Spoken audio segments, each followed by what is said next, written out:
You have been told that being strong means always being available, always understanding, always forgiving, and always holding people together, even when you are quietly falling apart. But if that were true, why does your heart feel so heavy after doing so much good? Why do you feel lonely even when everyone comes to you? Why do you keep giving comfort to others while your own spirit waits in silence, hoping someone will notice that it is tired? The quiet pain is not that you helped people. The quiet pain is that somewhere along the way you stopped returning to yourself. You became a safe place for everyone else, but not for your own sadness. You became the listener, the helper, the patient one, the person who says, "It is okay," even when nothing inside you feels okay. And slowly, without knowing it, you began to disappear behind the needs of others. Buddhist wisdom teaches that compassion is beautiful, but attachment to being needed can become a hidden form of suffering. When you believe your worth comes only from what you give, you begin to fear rest. You begin to feel guilty for peace. You begin to mistake self-abandonment for love, and you keep pouring from an empty bowl, hoping someone will finally see how much it cost you. Tonight, as you listen to these lessons, something inside you may begin to return. The part of you that was left behind in old responsibilities, old pain, old expectations, and old promises to never disappoint anyone may begin to breathe again.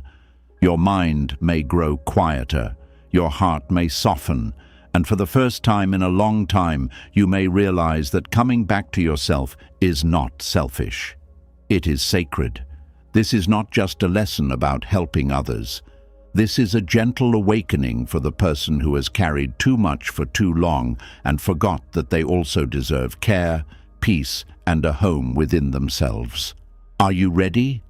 Let's begin. And this is where the first door opens, because before a person can return to themselves, they must understand why they kept leaving themselves in the first place. No one abandons their own peace for no reason. No one keeps walking back into the same emotional fire because they enjoy being burned.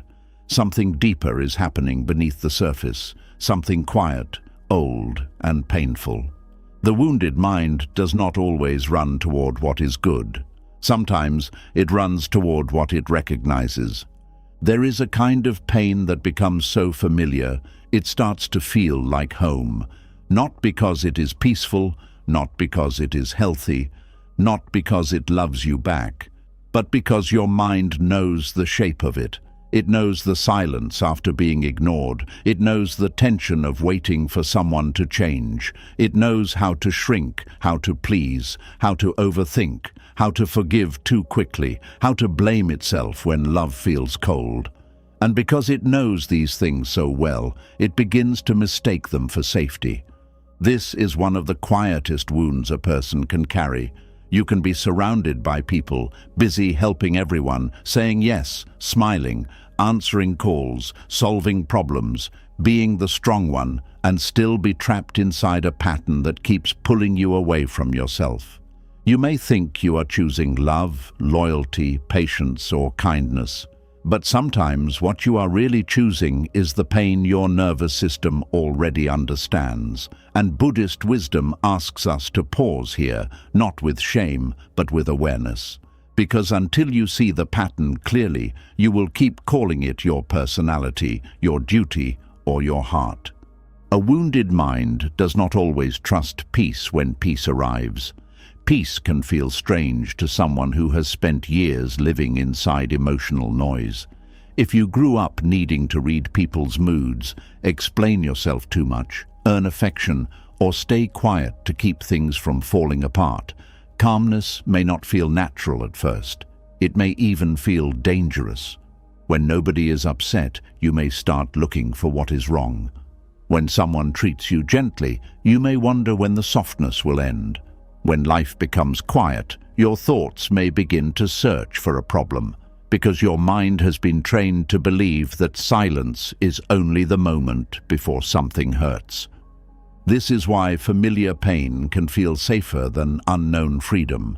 The mind prefers what it can predict, even when what it predicts is suffering. A person may stay in a painful relationship, not because they are blind, but because the pain has a rhythm they understand. They know when to apologize. They know when to become small. They know how long to wait before sending another message. They know how to explain away disappointment. They know how to survive being half-loved. But when real peace comes, when someone does not require them to beg for basic kindness, when life asks them to rest instead of chase, they may feel lost. They may not know who they are without tension. This does not mean they want to suffer. It means suffering has become familiar ground. And familiar ground, even when it is full of thorns, can feel less frightening than an open field. The wounded mind says, "At least I know how this pain works." It says, "At least I know what to expect." It says, "At least I know how to survive here." But freedom asks for something different. Freedom asks you to stop surviving and start living. And for someone who has only known survival, that can feel like stepping into a new world without a map. Buddhist wisdom teaches that suffering often continues because of attachment, but attachment is not always attachment to pleasure. Sometimes it is attachment to pain. This is difficult to admit because nobody wants to believe they are attached to what hurts them. Yet attachment does not mean you like something. It means something has power over your mind. It means your thoughts keep circling it. Your emotions keep reacting to it. Your body keeps preparing for it. Your identity keeps forming around it. And even when you try to leave it, some part of you still looks back. This is why a person can know something is hurting them and still return to it. They know the conversation will leave them drained, but they answer the call. They know the person will not show up differently, but they wait. They know the place no longer brings peace, but they keep visiting it in memory. They know they are tired, but they keep offering themselves to people who only notice them when they need something.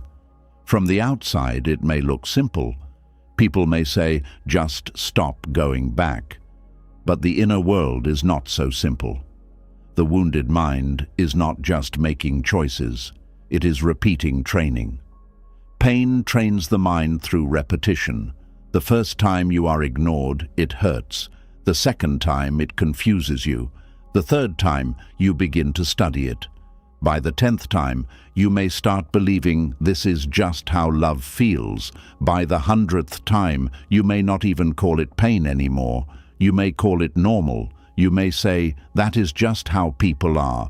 You may say, I am used to it. You may say, it is not that bad. And those words may sound strong, but sometimes they are not strength. Sometimes they are the language of someone who has lowered their expectations just to keep a connection alive. The mind is powerful, but it is also protective. It will do almost anything to help you survive what you are not ready to face. If accepting the truth would break your heart, the mind may soften the truth. If seeing someone clearly would force you to leave, the mind may create excuses for them.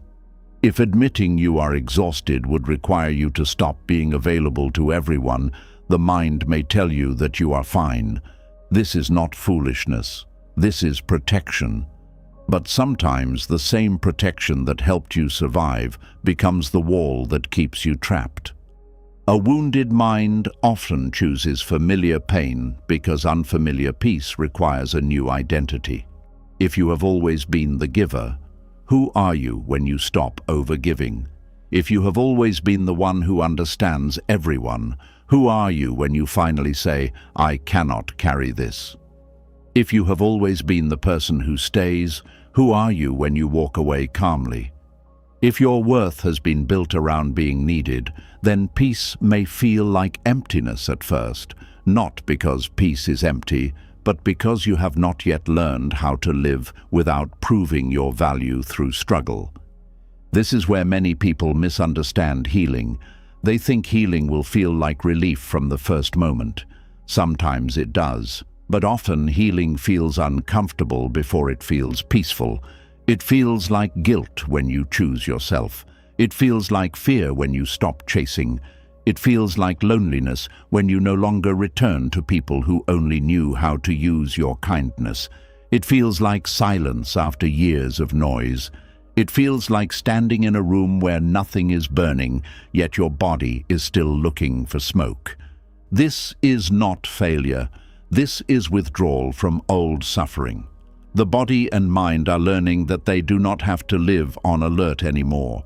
They are learning that love does not have to feel like begging. They are learning that peace is not a trap. They are learning that rest is not laziness. They are learning that being unavailable to what harms you is not cruelty, it is wisdom. But learning this takes patience, because old pain does not leave just because you understand it once. It leaves as you stop feeding it with your return. The wounded mind mistakes familiar pain for safety because it confuses recognition with protection. Just because something is familiar does not mean it is safe. A cage can be familiar. A storm can be familiar. Loneliness can be familiar. Waiting can be familiar. Being chosen only when convenient can be familiar. Carrying everyone else while nobody carries you can be familiar. But familiarity is not the same as peace. It is only the mind saying, "I have been here before." And Buddhist wisdom reminds us that awareness begins when we stop asking, "Do I know this?" and start asking, "Does this free me?" That question can change everything. Does this free me, or does it keep me small? Does this love bring me closer to myself, or does it make me disappear? Does this responsibility come from compassion or from fear of disappointing people? Does this forgiveness bring peace, or does it give someone permission to wound me again? Does this familiar place nourish my spirit, or does it only remind my nervous system of what it learned to survive? These questions are not easy because the answers may ask you to change your life. And change is not always dramatic. Sometimes it is very quiet. It is not answering immediately. It is not explaining yourself to someone committed to misunderstanding you. It is noticing the urge to return and letting it pass. It is allowing guilt to be present without obeying it. It is choosing rest even when your mind says you should be doing more. It is feeling the old pull toward pain and whispering, "I know this place, but I do not have to live here anymore." There is deep wisdom in that pause. In Buddhism, the pause between feeling and action is sacred. A feeling can rise, but you do not have to become its servant. A memory can appear, but you do not have to follow it back into suffering. A person can call, but you do not have to abandon yourself to answer. A wound can ache, but you do not have to reopen it just to prove you are loving. This is where freedom begins. Not in never feeling pain, but in no longer letting pain choose your path. For many people, familiar pain began as the only way they knew how to receive connection. Maybe love came with criticism. Maybe attention came only when there was crisis. Maybe peace never lasted long enough to trust it. Maybe you had to become useful before you felt valued. Maybe you learned that your needs were too much, but other people's needs were always urgent. So now, as an adult, you may find yourself drawn to situations where you must earn what should be freely given. You may feel more comfortable proving your worth than receiving care. You may feel safer helping than being helped. You may feel stronger giving advice than admitting you are tired. This is how the wounded mind builds a false sense of safety. It says, "If I am useful, they will not leave." It says, "If I am patient, they will change." It says, "If I give enough, they will finally see me." It says, "If I do not ask for too much, I will not be rejected." But beneath all these thoughts is a frightened part of you trying to secure love through self-abandonment. And the sad truth is that people who benefit from your self-abandonment may not encourage your healing. They may enjoy the version of you that never says no. They may call you kind when you are actually exhausted. They may praise your strength while ignoring your pain. This is why you must become honest with yourself, not bitter, not cold, not hateful, honest. There is a difference. Bitterness says, nobody deserves my care. Honesty says, my care must include me too. Coldness says, I will never open my heart again. Wisdom says, I will not open my heart where it is repeatedly harmed. Hatred says, I want them to suffer. Freedom says, I no longer need to suffer with them. Buddhist wisdom does not ask you to stop loving. It asks you to love with clear eyes. Clear seeing is one of the greatest acts of healing. When you see clearly, you stop decorating pain with beautiful names. You stop calling neglect a busy season. You stop calling emotional distance mystery. You stop calling inconsistency passion. You stop calling being used a purpose. You stop calling exhaustion devotion. You stop calling fear loyalty. You stop calling familiar suffering home. You begin to see things as they are, not as your wound wishes they could become. And when you see clearly, grief may come. This grief is natural. You may grieve the years you spent trying to be chosen. You may grieve the version of yourself that accepted so little. You may grieve the love you kept giving to people who never learned how to hold it. You may grieve the quiet parts of yourself you ignored because someone else's pain always seemed louder. But this grief is not there to destroy you. It is there to return you to truth. Sometimes the heart must mourn what it tolerated before it can welcome what it deserves. A wounded mind also mistakes familiar pain for safety because pain can become predictable, while peace requires trust. Trust is hard when life has taught you that softness can disappear. If someone is kind, you may wonder what they want. If someone is consistent, you may feel bored. If someone respects your boundaries, you may not know what to do with that much space. This is why some people reject healthy love, not because they want bad love, but because healthy love does not activate the old survival pattern. It does not create the chase. It does not keep the nervous system busy. It does not offer the emotional highs and lows that pain once disguised as connection. But calm love is not weak love. Peaceful connection is not empty connection. A quiet life is not a meaningless life. The mind that has been trained by chaos may need time to recognize the beauty of steadiness. It may need time to learn that love can be gentle and still be deep, that care can be consistent and still be real, that peace can feel unfamiliar and still be safe, that you do not have to suffer to prove that something matters. This lesson is especially important for the person who is always there for others, because being always available can become a way of avoiding your own inner life. When you are busy rescuing everyone, you do not have to sit with your own sadness. When you are solving other people's problems, you do not have to ask why you feel unseen. When you are needed, you do not have to face the fear that you may not know who you are without being useful. The wounded mind may use service as a hiding place. It may hide behind kindness, behind responsibility, behind being the strong one. But even beautiful roles can become prisons when they require you to disappear. True compassion does not ask you to vanish. True compassion includes the one who is giving. If your kindness leaves you empty, resentful, unseen, and disconnected from yourself, then something is out of balance. Buddhist wisdom often speaks of the middle way, the path that avoids extremes. One extreme is selfishness, where you care only for yourself and forget the suffering of others. But the other extreme is self-erasure, where you care for everyone and forget the suffering inside your own heart. Both lead to pain. The middle way says, I can care, but I do not have to abandon myself. I can love, but I do not have to disappear. I can be present, but I do not have to be consumed. This is the wisdom the wounded mind needs. It needs to learn that safety is not found in repeating old suffering. Safety is found in returning to what is true, kind, steady, and freeing. Safety is found in the body relaxing, not tightening.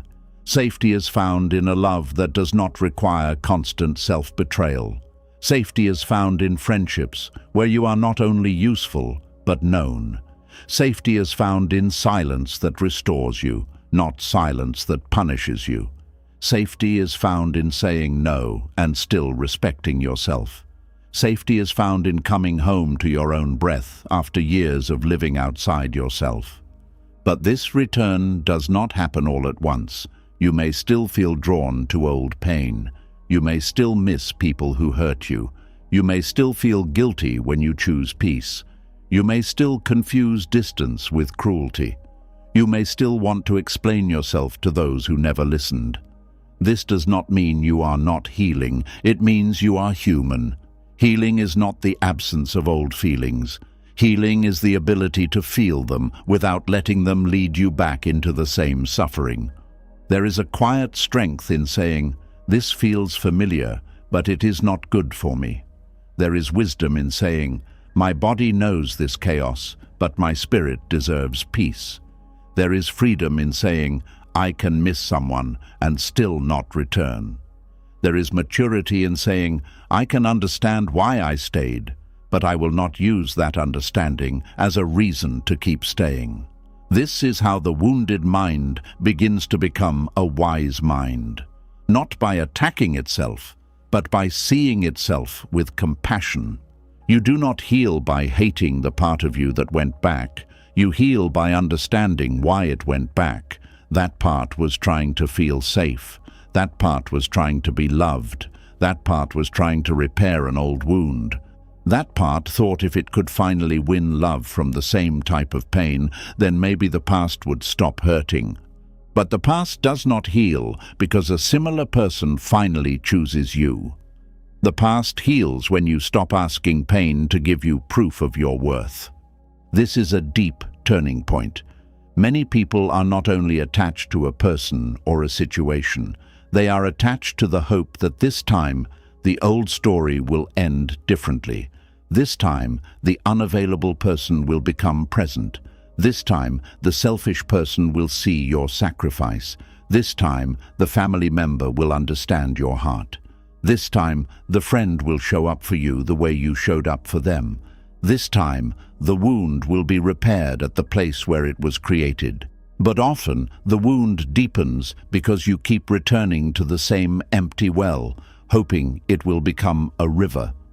Buddhist wisdom teaches that craving keeps suffering alive. Craving says, "I need this to be different before I can be free." Wisdom says, "I can be free even if this never becomes what I hoped." That sentence may hurt, but it also opens the door. Because the moment you stop waiting for familiar pain to become safe, you begin to take your life back. You begin to stop asking the wrong places for shelter. You begin to stop bending your spirit around people who only love you when you are easy for them. You begin to stop confusing endurance with destiny. The wounded mind may resist this at first. It may say, "But I have already invested so much." It may say, "But I know them." It may say, "But what if they change?" It may say, "But who will I be without this?" These questions are painful, but they are also honest. And the answer is not to force yourself to become detached overnight. The answer is to bring awareness to the craving. Sit with it, breathe with it, watch how it rises in the body, watch how it tells stories, watch how it tries to pull you back. You do not have to fight it like an enemy, you only have to stop obeying it like a master. This is the practice of inner freedom. A thought appears, but you do not have to follow it. A longing appears, but you do not have to feed it. A memory appears, but you do not have to turn it into a sign. A fear appears, but you do not have to build your life around it. You can observe the wounded mind with tenderness and still choose differently. You can say, "I see why this feels safe to me, but I also see what it costs me." And what has it cost you? Maybe it has cost you sleep. Maybe it has cost you joy. Maybe it has cost you years of emotional energy. Maybe it has cost you your own voice. Maybe it has cost you the ability to know what you feel before checking what everyone else needs. Maybe it has cost you the simple peace of waking up without dread. Maybe it has cost you yourself. And if it has cost you yourself, then no familiar pain is worth keeping. Returning to yourself begins when you stop treating your own suffering as less important than everyone else's comfort. It begins when you notice the old pattern before you enter it. It begins when you stop asking, "How can I keep them okay?" and begin asking, "What is happening to me in this connection?" It begins when you stop making your body pay the price for other people's lack of awareness. It begins when you understand that being loving does not mean being endlessly available to what drains you. The wounded mind becomes safer when you teach it new evidence. Every time you rest without apologizing, you teach it that rest is safe. Every time you say no and survive the guilt, you teach it that boundaries are safe.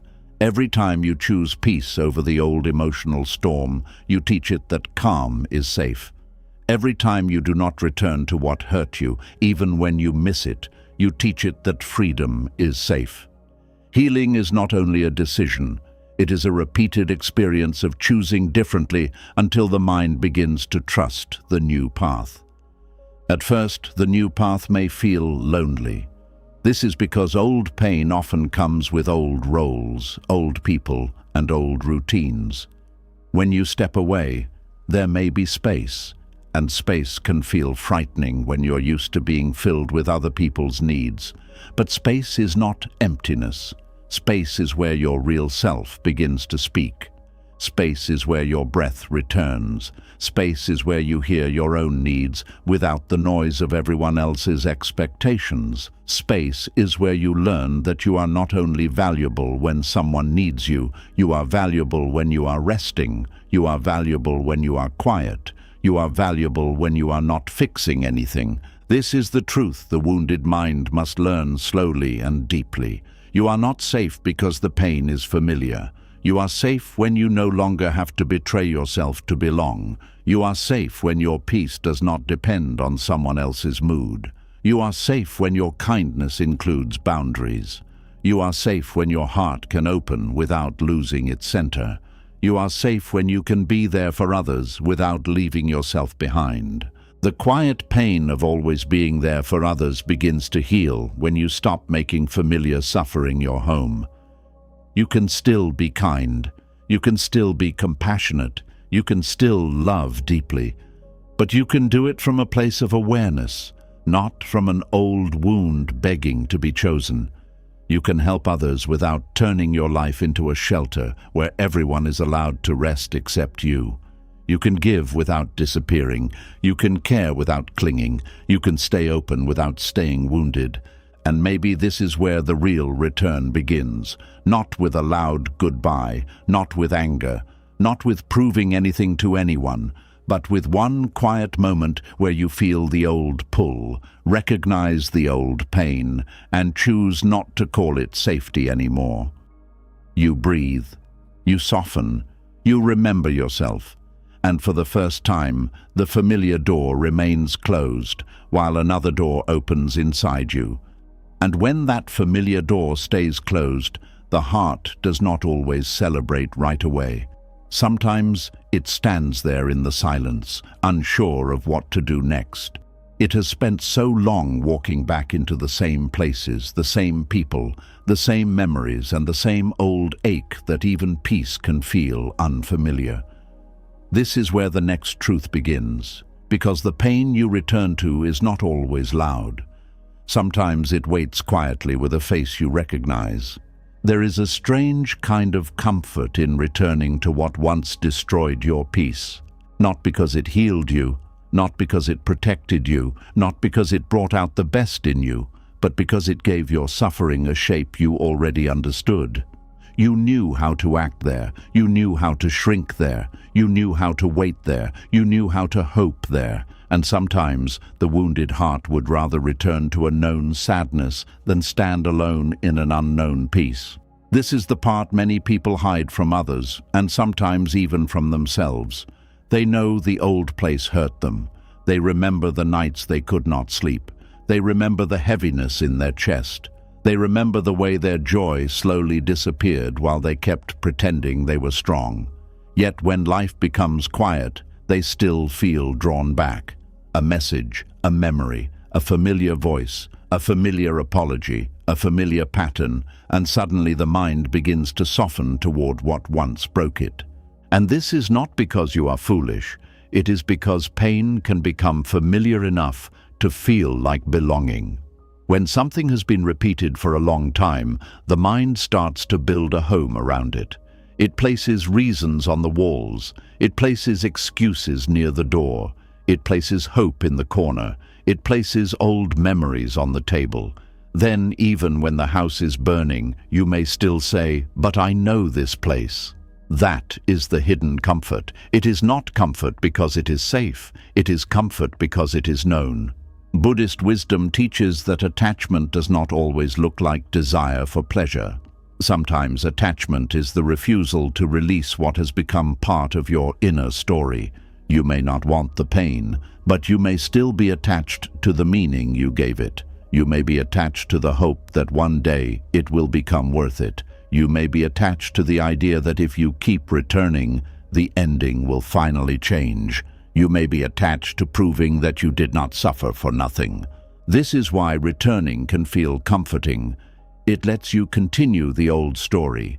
It lets you avoid the grief of accepting that something truly harmed you. It lets you postpone the pain of admitting that the person, place, or pattern you loved may never become what your heart needed. So instead of facing that final truth, the mind says, "Go back, try again. Maybe this time will be different." And for a moment, that thought feels softer than acceptance. But acceptance is not cruelty. Acceptance is the end of arguing with reality. It is the moment you stop asking a dry well to become a river. It is the moment you stop knocking on a locked door and calling your bleeding hand loyalty. It is the moment you stop confusing your ability to endure pain with proof that the pain belongs in your life. Still, before acceptance becomes peaceful, it can feel like loss. That is why so many people turn around just before freedom begins. The hidden comfort of returning to old pain is that it saves you from facing emptiness. When you leave what once consumed you, there is space. And space can feel frightening to someone who has spent years being filled with worry, longing, tension, and responsibility. If your days were built around someone else's mood, silence can feel strange. If your thoughts were always occupied by what went wrong, calmness can feel too wide. If your heart was always waiting for proof of love, stillness can feel like abandonment. So the mind runs back, not always because it wants the person, but because it wants the noise. It wants the old emotional task. It wants something to solve, something to decode, something to chase. It wants the familiar pressure because pressure gives it a job. Without that job, you may have to sit with yourself. You may have to feel the tiredness you ignored. You may have to hear the small voice inside asking, "What about me?" And that question can be more painful than the old chaos. This is how self-abandonment hides behind devotion. You may think you are returning because you care deeply, but sometimes you are returning because caring for someone else helps you avoid caring for yourself. Their confusion gives you something to study. Their sadness gives you something to fix. Their distance gives you something to chase. Their need gives you a reason to stay useful. And as long as you are busy trying to rescue them, you do not have to face the part of you that also needs rescue. There is no shame in seeing this. Shame only pushes the wound deeper. Awareness brings it into the light. You can say, "A part of me feels useful when I am needed, even when I am being drained." You can say, "A part of me feels safer chasing love than receiving calm love." You can say, "A part of me is afraid that if I stop giving, I will stop mattering." These are not easy truths, but they are freeing truths, because what you can see clearly, you no longer have to obey blindly. Many people mistake familiarity for destiny. They say, "I keep going back, so maybe it means something." But repetition is not always a sign of purpose. Sometimes it is a sign of an unhealed wound. Just because something keeps pulling you does not mean it is calling you toward your future. Sometimes it is calling you back to the place where your pain learned its first language. The pull may be strong, but strength does not always mean truth. Craving can be strong, fear can be strong, habit can be strong, loneliness can be strong, but none of these are the same as wisdom. Buddhist wisdom invites you to look at the pull without becoming the pull. When the memory comes, look at it. When the longing rises, breathe with it. When the old desire says, "Return," do not attack it, but do not bow to it either. Ask it gently. What are you really asking for? Is it asking for love? Is it asking for safety? Is it asking for closure? Is it asking to feel chosen? Is it asking to go back because the present feels too quiet? When you ask this way, the longing begins to reveal its deeper hunger. Often, you are not longing for the old pain. You are longing for what you hoped would finally appear inside it. You are longing for the apology that would make the suffering feel seen. You are longing for the change that would prove your patience was not wasted. You are longing for the tenderness that showed up only in pieces. You are longing for the version of the person or situation that lived more in your hope than in your reality. And this is where the heart must become honest. Missing what you hoped for is not the same as needing to return to what truly was. There were probably moments of softness. That is what makes leaving confusing. If something was painful every second, it would be easier to walk away. But old suffering often comes mixed with good memories, small kindnesses, laughter, promises, gentle words, and moments that almost felt like home. The mind collects those moments and uses them as proof that the whole thing was worth saving. It says, "But remember when they were kind." It says, "But remember when it felt real." It says, "But remember the good days." And yes, the good days may have been real, but the harm was real too. Clear seeing means holding the whole truth, not only the beautiful pieces. A few warm moments do not erase long seasons of anxiety. A few apologies do not erase repeated behavior. A few memories do not make a place safe for your spirit. A person can have good qualities and still not be good for your peace. A situation can have meaning and still not belong in your future. A chapter can matter deeply and still need to end. This is difficult because the mind often protects old attachments by editing the past. When enough time passes, it may soften the sharp edges. It may remember the laughter more than the loneliness. It may remember the beginning more than the ending. It may remember potential more than reality. This is why people return to what hurt them and then feel shocked when the same pain returns. They did not go back to the full truth. They went back to a memory that had been cleaned up by longing. Longing is a skilled painter. It can take a broken room and cover it with warm colors. It can take neglect and call it mystery. It can take emotional distance and call it depth. It can take inconsistency and call it passion. It can take your exhaustion and call it devotion. It can take your waiting and call it faith. But Buddhist wisdom asks you to see without decoration. What happened? How did it affect your peace? Who did you become while trying to hold on to it? Did your heart expand or did it tighten? Did you become more awake or more afraid? Did you return to yourself or did you disappear? The hidden comfort of returning to what destroyed your peace is also connected to control. When you go back to an old pain, you may feel like you are taking control because you know the rules there. You know how to behave. You know what not to say. You know what will upset them. You know how to lower your needs. You know how to survive the disappointment. But this is not true control. It is only familiarity with your own shrinking. True control is not learning how to suffer better. True control is learning how to stop placing yourself where suffering is guaranteed. There is a difference between peace and numbness. Many people return to old pain because the pain makes them feel something strongly. After leaving, the quiet may feel dull.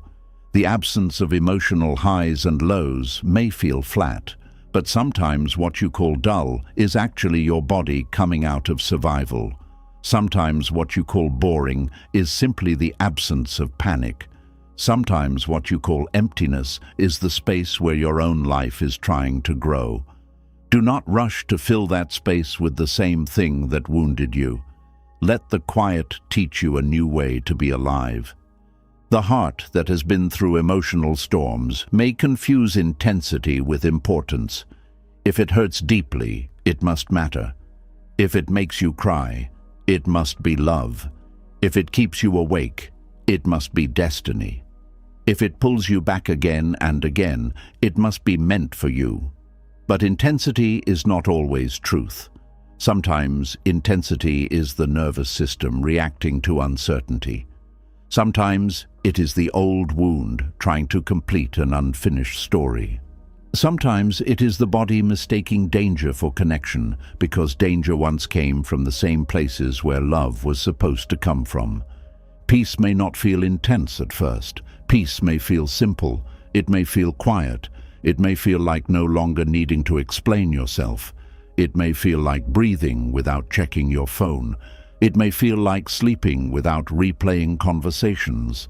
It may feel like eating without a tight stomach. It may feel like having a day that is not controlled by someone else's emotional weather. At first, the mind may not recognize this as happiness because it is not dramatic. But deep peace does not always arrive like thunder. Sometimes it arrives like your shoulders dropping after years of being raised. Returning to old pain can also feel comforting because it allows you to avoid grief. Grief is not only for people who have died. Grief also comes when you finally admit that a dream is not becoming real. You grieve the relationship you wanted. You grieve the family you needed. You grieve the friend you thought would show up. You grieve the version of yourself that stayed too long. You grieve the years spent waiting for change. And because grief can feel so heavy, the mind may prefer hope, even false hope, because hope keeps the story alive. But false hope is a soft chain. It does not look like a prison at first. It looks like patience. It looks like loyalty. It looks like faith. It says, give it more time. It says, do not give up yet. It says, you have come this far. But wisdom asks, has more time brought more peace or only more exhaustion? This question is not meant to make you harsh. It is meant to return you to reality. Some doors do not stay closed because you failed. They stay closed because your spirit was not meant to keep bleeding there. Buddhist wisdom teaches impermanence. Everything changes. People change, seasons change, feelings change, identities change, and even the pain that once felt endless can change. But attachment often tries to freeze life. It says, this is who I am. This is who they are to me.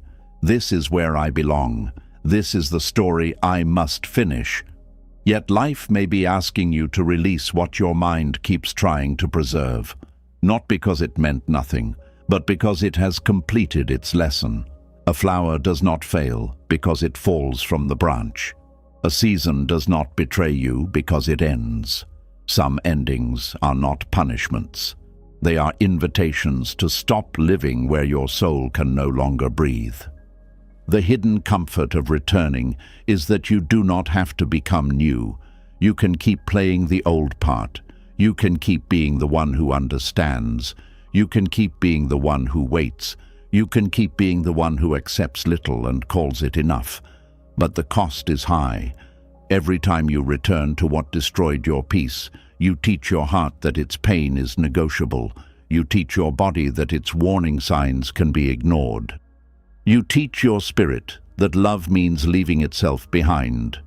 And eventually, the part of you that once hoped to be rescued may stop asking to be saved. This is why returning to yourself matters. You are not only leaving a person or a pattern, you are restoring trust with your own heart. Your heart needs to know that when something hurts you repeatedly, you will listen. Your body needs to know that when it tightens, you will pay attention. Your spirit needs to know that when peace is lost, you will not keep trading it for crumbs of affection, approval, or belonging. Self-trust is rebuilt when you stop betraying yourself in the same places. At first, this may feel uncomfortable because old pain often gives quick emotional relief. Sending the message may calm the anxiety for a moment. Answering the call may reduce the guilt for a moment. Going back may remove the loneliness for a moment. But relief is not the same as healing. Relief quiets the craving for a short time. Healing removes the need to keep feeding it. Relief says, I feel better because I returned. Healing says, I can feel discomfort and still not return. Relief is immediate. Healing is deeper. Relief may keep the pattern alive. Healing helps the pattern dissolve. This is why you must learn to sit through the urge to explain, the urge to check, the urge to revisit the memory, the urge to prove your worth, the urge to make them understand, the urge to return just to feel less empty. Sit with it like a wave. It rises, it peaks, it passes. You do not have to turn every wave into a decision. You do not have to treat every feeling as a message from destiny. Some feelings are only old weather moving through the body. When the urge comes, return to the breath. Buddhist practice begins with noticing. Feel the inhale, feel the exhale, feel the body sitting, standing, or lying down. Let the mind speak, but do not let it drive. You can say, this is longing. You can say, this is fear. You can say, this is the old comfort asking for me. Naming the experience gives you space from it. Instead of saying, I need to go back, you say, there is a part of me that wants to go back. That small difference is powerful. It reminds you that you are not the craving. You are the one aware of it. The more you practice this, the more you begin to see that the comfort of old pain is not true comfort. True comfort does not leave you anxious afterward. True comfort does not require you to silence your needs. True comfort does not ask you to accept confusion as normal. True comfort does not make your body feel unsafe. True comfort brings you closer to yourself. It gives your heart room. It gives your breath space. It allows you to be honest without fear. It does not punish you for having limits. Sometimes, the reason you return to what destroyed your peace is because you are still waiting for it to give back what it took. You want your confidence back. You want your innocence back. You want your time back. You want your joy back. You want the person or situation to finally admit the cost. But healing rarely comes from the place that wounded you. You may receive an apology one day, or you may not. They may understand one day, or they may not. They may regret it, or they may never see it clearly. If your freedom depends on their awakening, you remain tied to their sleep. This is a painful truth, but also a liberating one. You can heal even if they never understand. You can return to yourself even if they never say sorry. You can rebuild peace even if the past remains unfair. You can stop waiting for the destroyer of your peace to become the restorer of your peace. That role belongs to awareness now. It belongs to compassion.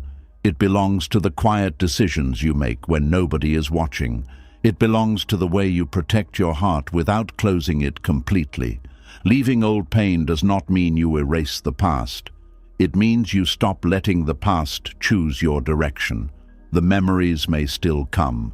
The tenderness may still appear. The questions may still rise. But you do not have to build a home there anymore. You can bow to what was. You can honor what it taught you. You can grieve what it cost you. And then you can keep walking. This is the Buddhist way of release.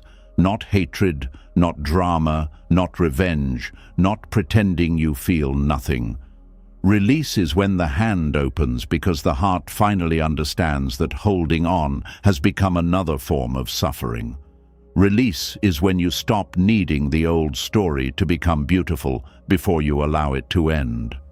Release is when you no longer return to the place that broke your peace just because it still knows your name. And maybe this is where the deeper healing begins. You stop confusing comfort with recognition. You stop believing that because something is familiar, it must belong to you. You stop walking back to the same fire just because you learned how to stand in the heat. You stop giving the past another chance to wound the present. You begin to see that the quiet space you feared is not emptiness. It is your life waiting for you to come back.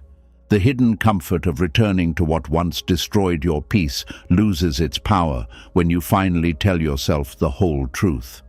Yes, it was familiar. Yes, there were moments you miss. Yes, part of you still aches. Yes, walking away may feel lonely at first. But no, pain is not a home. No, exhaustion is not devotion. No, confusion is not love. No, losing yourself is not loyalty.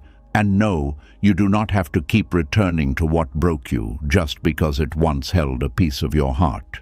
You can be grateful for the lesson without repeating the wound. You can love what was good without returning to what was harmful. You can miss someone and still choose distance. You can feel tenderness and still protect your peace. You can forgive without reopening the door. You can understand without staying available. You can release without hatred. You can leave without becoming cold. You can choose yourself without becoming selfish.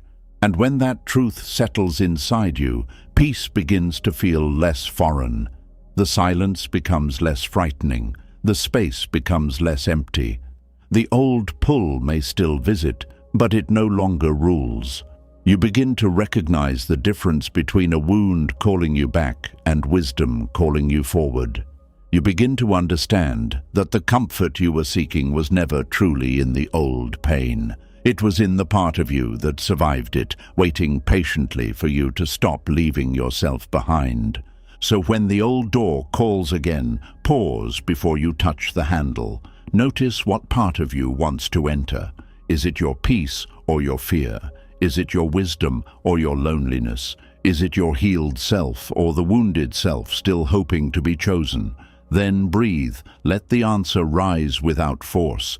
And if the truth is that returning would cost you yourself again, step back gently, not with anger, not with pride, but with the quiet dignity of someone who finally understands that peace is not found by returning to what destroyed it. This is how you begin to come home. Not all at once, not perfectly, not without longing, but honestly. One pause at a time, one closed door at a time, one remembered breath at a time, one refusal to abandon yourself at a time, and slowly the place that once pulled you back begins to lose its power, while the self you once forgot begins to become familiar again. And as the forgotten self begins to become familiar again, another hidden force rises inside you. It does not always feel like fear. It does not always sound like pain. Sometimes it sounds like reason. Sometimes it sounds like pride. Sometimes it sounds like loyalty. Sometimes it sounds like a voice saying, "This is just who I am." But beneath that voice is often the ego, standing guard over an old wound because it knows how to survive there. There is a part of you that would rather defend the pain you know than surrender to the peace you do not yet understand. It is not because you are broken. It is because the ego does not care first about freedom. It cares first about survival. And if suffering has been the place where you learn to survive, the ego may protect that suffering like it is protecting your life. The ego is not always loud arrogance. It is not only the part of a person that wants to be praised, admired, or seen as important. Sometimes the ego is the quiet protector that says, "Do not change too much. Do not let go too fast.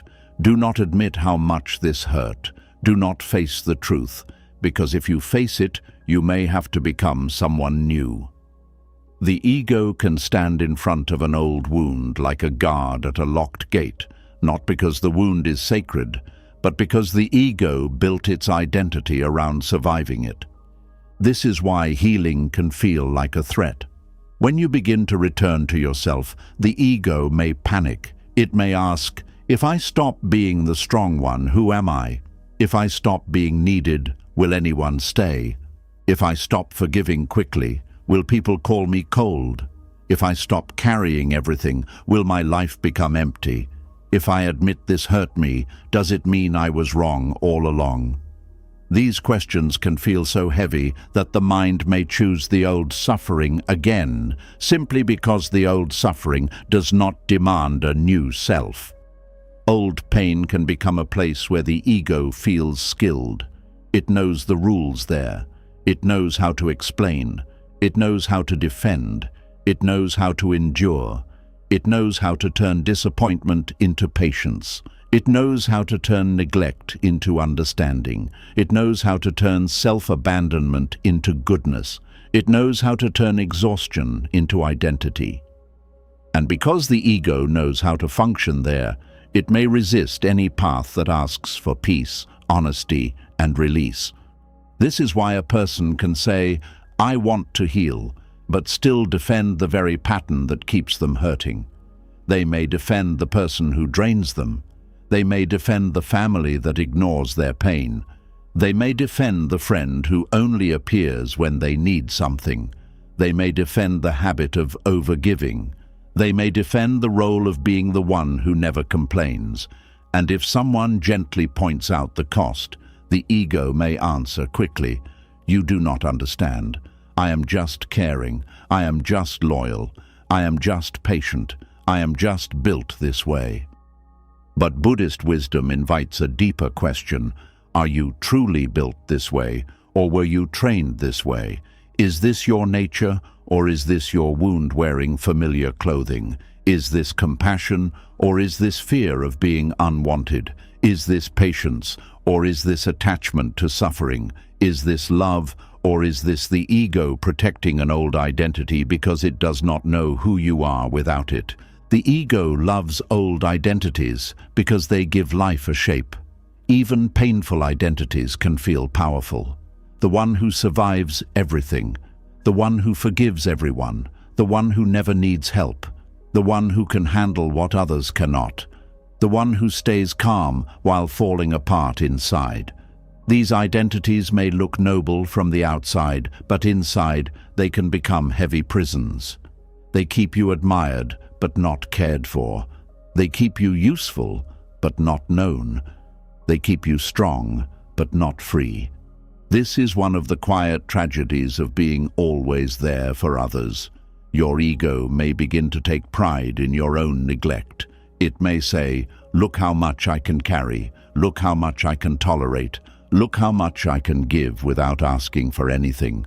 And for a while, this pride may help you survive. It may help you keep going when no one notices your pain.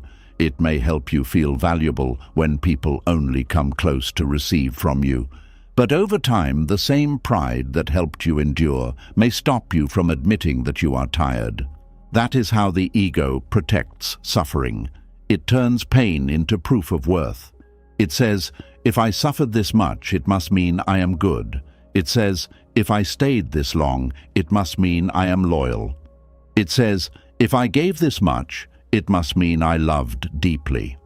And while some of this may be true, it is not the whole truth. You can be good and still need rest. You can be loyal and still leave harm.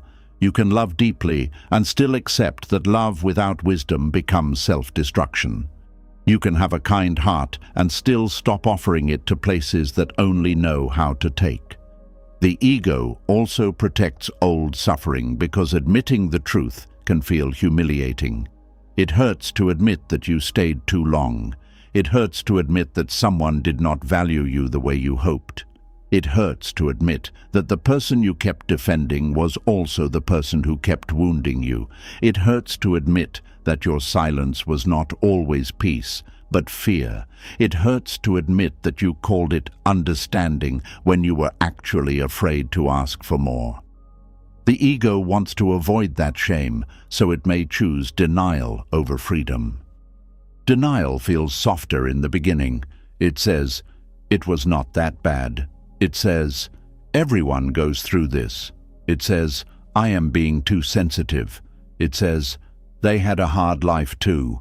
It says, "Maybe I expected too much." But denial is not real softness. It is a blanket placed over a wound that still needs air.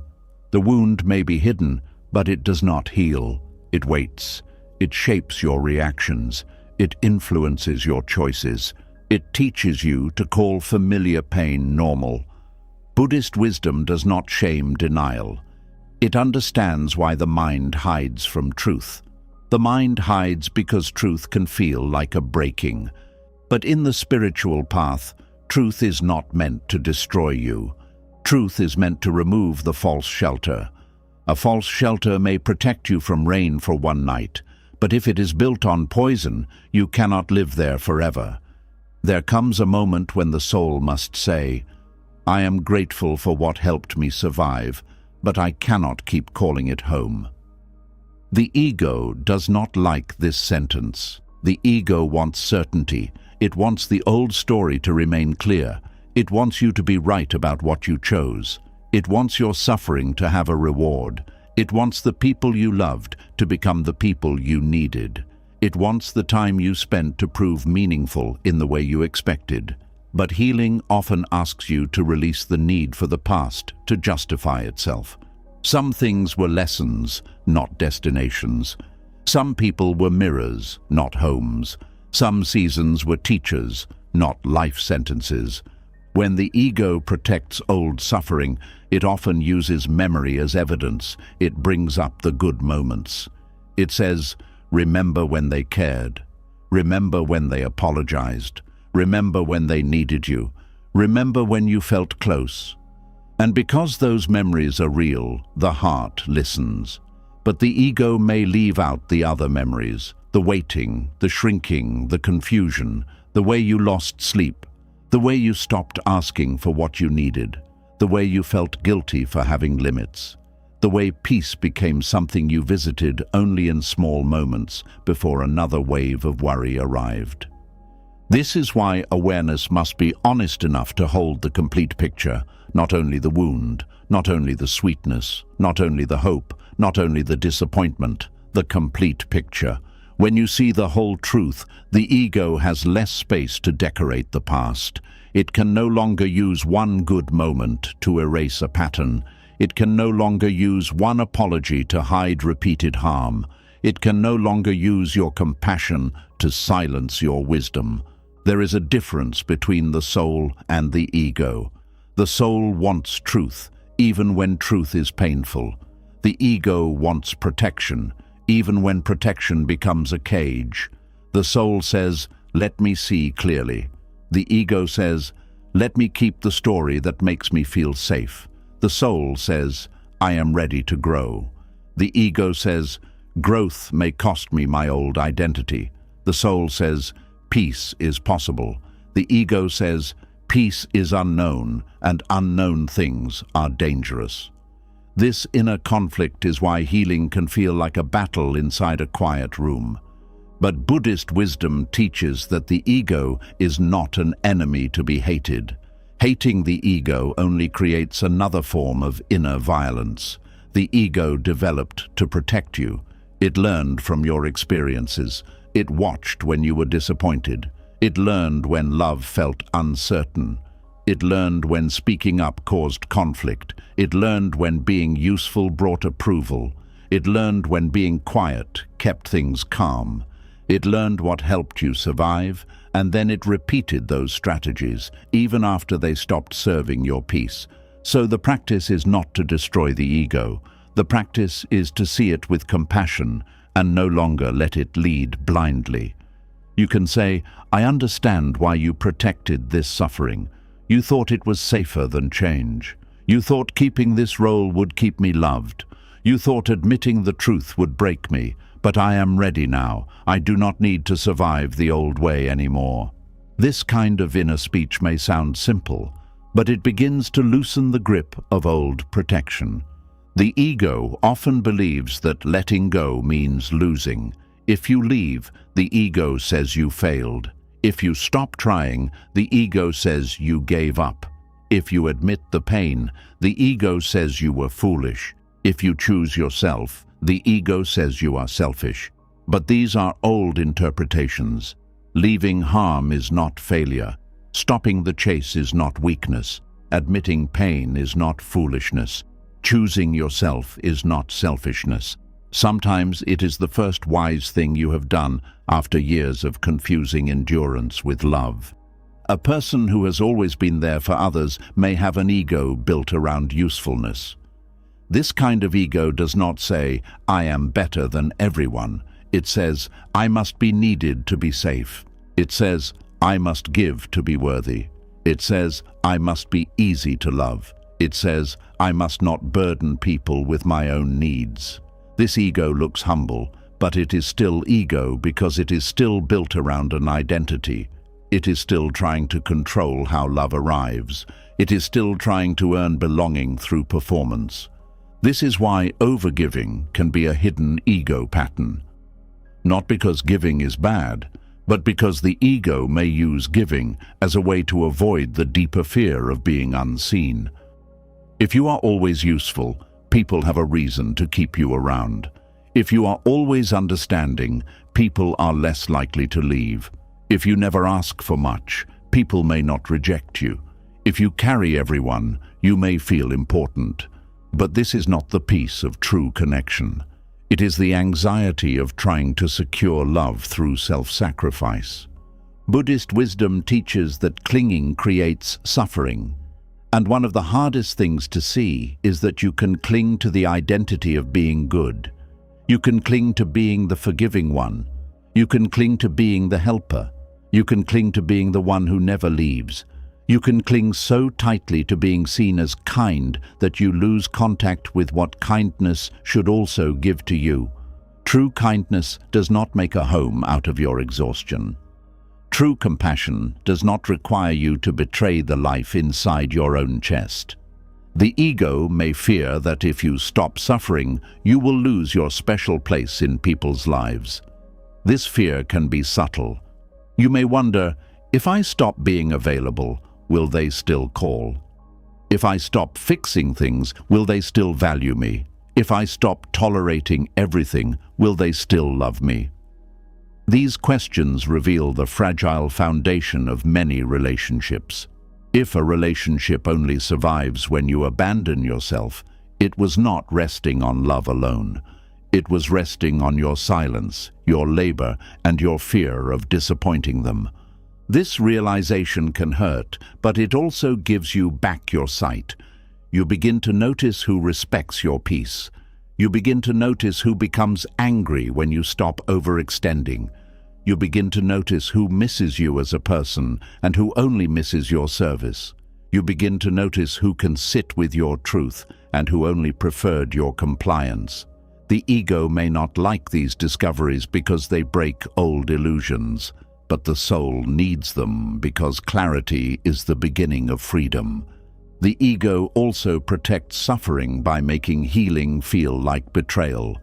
It says, if you move on, it means the past did not matter.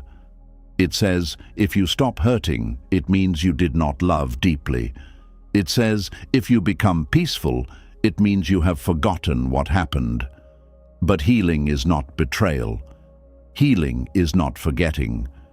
Healing is not disrespecting the pain you went through. Healing is allowing the pain to stop controlling the rest of your life. You can honor what happened without living inside it. You can remember without returning. You can love what was real without rebuilding a house in the ruins. There is a quiet ego in suffering because suffering can make you feel connected to what you lost. If you stop hurting, you may fear losing the last thread to someone or something that mattered. So the mind keeps the wound alive as a form of attachment. It says, as long as I hurt, it still means something. But meaning does not need constant pain to remain true. Love does not need endless suffering to prove it existed. A lesson does not need repeated wounds to stay valuable. You are allowed to keep the wisdom and release the torment. This is where the Buddhist practice of non-attachment becomes powerful.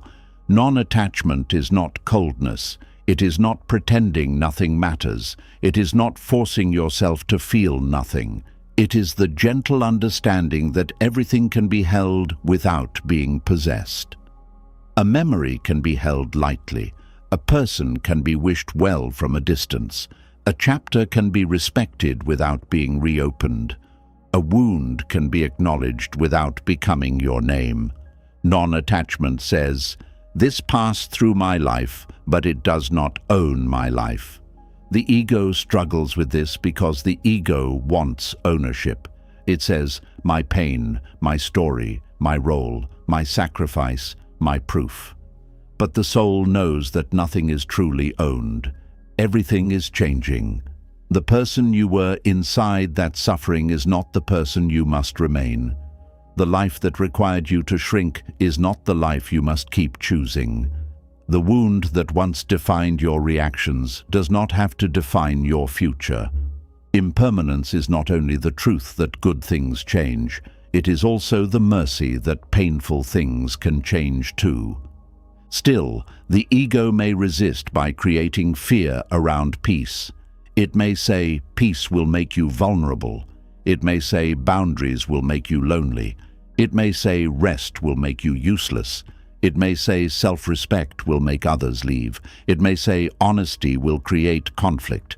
And sometimes, yes, healing may change your relationships. Some people may not know how to relate to the version of you that no longer abandons yourself. Some may call you different. Some may call you distant. Some may say you changed, as if change were a crime. But what they may really mean is, you no longer fit the role that benefited me. Let that be seen clearly. You are allowed to change. You are allowed to disappoint people who were comfortable with your self-neglect. You are allowed to stop being available for the same emotional debts that nobody repays. You are allowed to become unfamiliar to those who only knew the wounded version of you.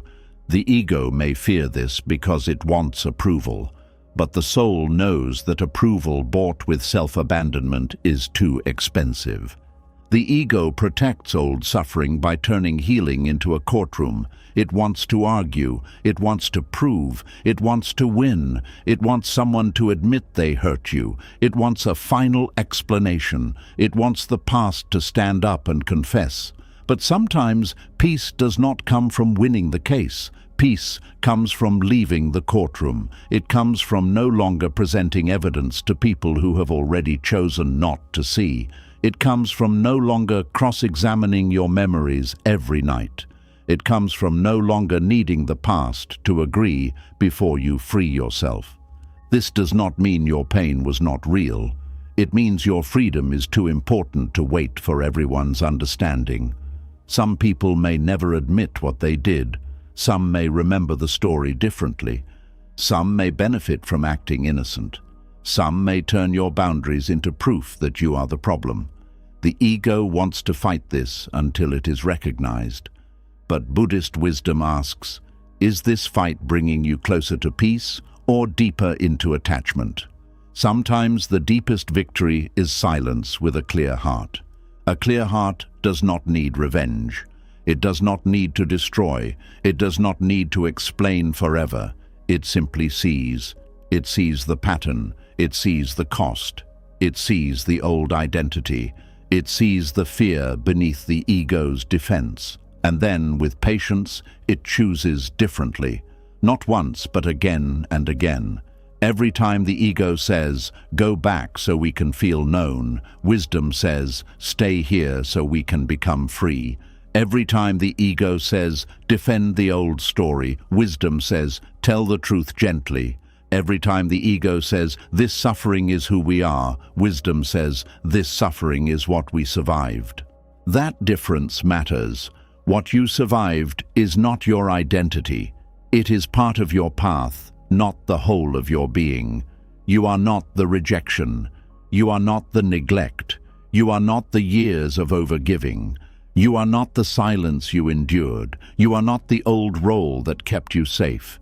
You are the awareness that can now see it. You are the breath returning after the storm. You are the one who can choose not to turn pain into a permanent home. The ego may still try to protect the old suffering because it is afraid of the unknown. So be gentle with that fear. Do not mock it. Do not rush it. Do not pretend it is not there. Sit with it. Let it speak. Then ask it, what are you trying to protect me from? Often, beneath the ego's defense, you will find a simple fear. The fear of not being loved, the fear of being wrong, the fear of being alone, the fear of losing meaning, the fear of having to start again. Once you see the fear, the ego softens. It no longer has to shout through pride, excuses, or denial. And when it softens, truth can enter. You begin to understand that you do not need to protect suffering to honor your survival. You do not need to keep old pain alive to prove it mattered. You do not need to remain the wounded version of yourself so others can recognize you. You do not need to keep returning to the same inner place just because you learned how to breathe there. There are other rooms inside you, rooms with light, rooms with peace. Rooms where your worth is not measured by how much you can endure. The quiet pain of always being there for others begins to heal when the ego stops using suffering as proof of goodness. You are not good because you are exhausted. You are not loving because you are empty. You are not strong because you never ask for care. You are not wise because you can tolerate what breaks your spirit. True goodness has balance. True love has awareness. True strength can rest. True wisdom knows when a wound has taught enough. So when the ego rises to defend the old suffering, listen carefully, but do not hand it your future. It may say, "This is familiar." You can answer, "Yes, but familiar is not always free." It may say, "This is who we are." You can answer, "No, this is who we became to survive." It may say, "If we let go, we lose everything." You can answer, "If we keep holding on, we lose ourselves." It may say, "We know how to live there." You can answer, "Now we are learning how to live here." And this is how the ego becomes a servant of wisdom instead of a guard of suffering. It does not disappear, it learns. It stops protecting the wound and starts protecting the peace.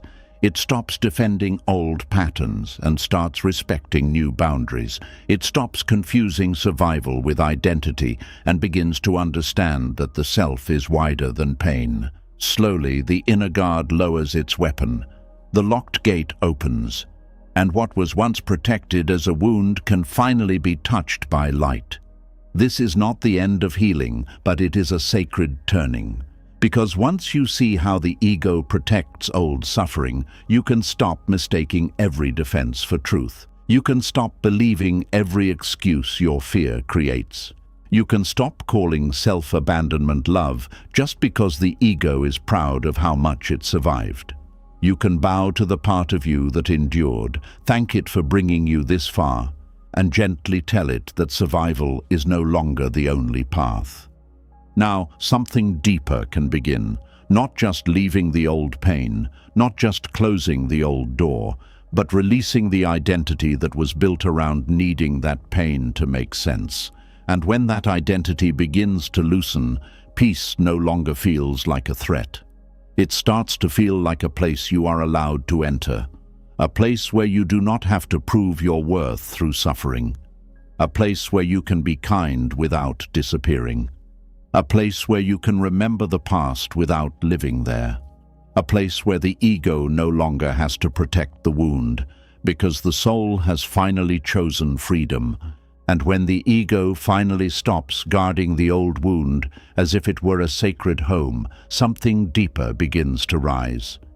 You may think the next step should feel peaceful.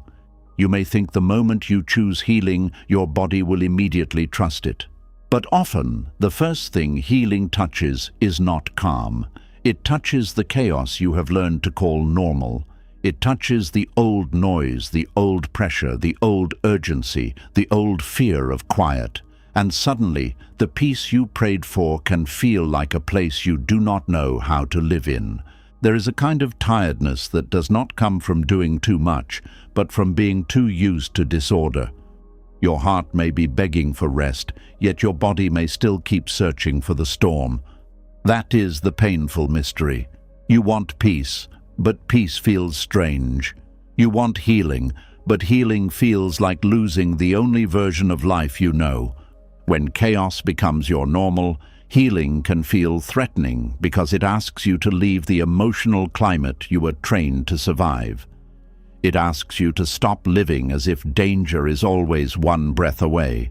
It asks you to stop reading every silence as rejection, every delay as punishment, every shift in someone's tone as proof that something is wrong. It asks you to stop living with your heart half open and your body half ready to run. And when you have spent years being alert, this kind of calm can feel less like safety and more like being unprepared. This is why many people do not run from healing because they hate peace. They run from healing because peace exposes how long they have been living in survival. When life becomes quiet, the body can finally feel what it had been holding. The sadness that was pushed down begins to rise. The anger that was covered with politeness begins to speak. The exhaustion hidden behind being helpful begins to reveal itself. The grief that was buried under responsibility begins to knock on the heart. And because all of this feels heavy, the mind may say, go back to what you know. At least there, you had something to do. Chaos gives the wounded person a job. That is one of its strongest traps. When someone is upset, you can fix. When someone pulls away, you can chase. When someone misunderstands you, you can explain. When someone needs you, you can give. When everything feels unstable, your mind can stay busy trying to hold it together. But healing takes away that old job. It says, stop managing what is not yours. Stop calming storms you did not create. Stop proving your value by how much you can carry. And without that job, you may suddenly feel lost. This lost feeling is not a sign that healing is wrong. It is a sign that your identity is changing. For a long time, chaos may have given you a role. You may have been the strong one, the patient one, the forgiving one, the listener, the peacemaker, the person who knows how to stay calm while everyone else falls apart. People may have praised you for it. They may have called you mature. They may have called you kind. They may have called you dependable, but they may not have seen the cost. They may not have seen how often you swallowed your own feelings so other people could feel comfortable. They may not have seen how many times you abandoned your own needs to keep the room peaceful. So when healing begins, it may feel like you are losing the identity that made you useful. You may ask, who am I if I am no longer the one everyone runs to? Who am I if I stop saving people from the consequences of their own choices? Who am I if I do not immediately answer, explain, forgive, or fix? These questions can feel threatening because they reveal that your life has been organized around other people's emotional weather. Healing asks you to build a life that is not controlled by that weather anymore. Buddhist wisdom teaches that suffering grows when the mind clings to what is unstable. But the painful truth is that some people cling to instability because stability feels unfamiliar. A peaceful life may not give the same emotional rush as chaos. It may not make your heart race. It may not give you the dramatic highs that come after long lows. It may not give you the relief of being chosen after being ignored. It may not give you the temporary sweetness that arrives after days of confusion. Peace is steady, and steadiness can feel strange to someone who has learned to recognize love through intensity. This is why healing may feel boring at first, not truly boring, but unfamiliar.